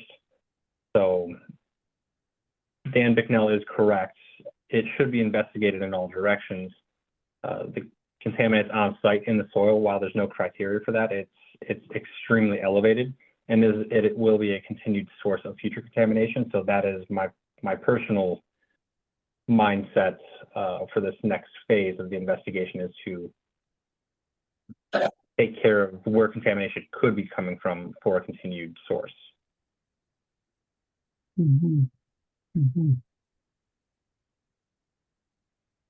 Yeah. Trustee Reed, you're complete? Okay. Trustee Noel, could you keep tabs on this maybe every month and a half, 2 months, that we could have a report, follow up? Okay. Just so that there's a lot that is unfolding here still, so. Thank you. Any other questions? No? Just had a proposed next step when you're ready. Sure. The motion? Yeah, just as a next step, I'd offer the following motion to set a presentation and discussion at a regular Board of Trustees meeting regarding the status of PFAS at 253 Dino and Scio Chrysler sites and the efforts to investigate and remediate it as soon as the state determines the question of a liable party, or on September 9th, whichever is sooner. Is there a second? I'd second. Clerk Flintoff, could you roll call vote, please? Roll call vote, Carrie, Yes. Yeaple, Yes.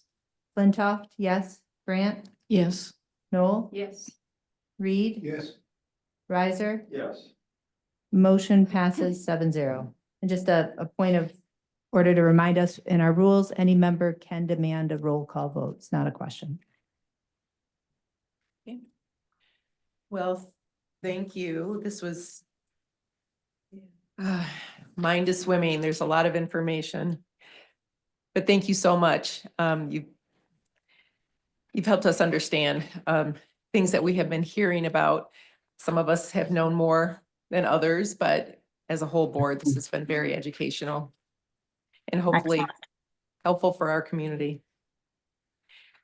So public comment, But we've had our questions. I don't know if there would be more of a public comment. Yeah, any matter. Sure, on any matter of the, in front of the Board of Trustees, up to 5 minutes, and there is a hand. Oh, anybody present in person? No? Okay.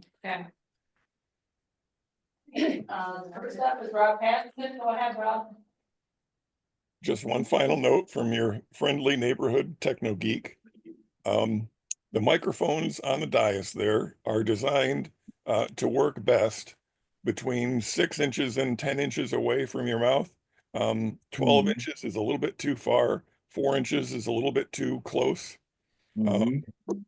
Jessica, as you just moved there, if it's too close, you start getting the pop of the, as you enunciate a letter, the air coming out of your mouth will overwhelm the mic.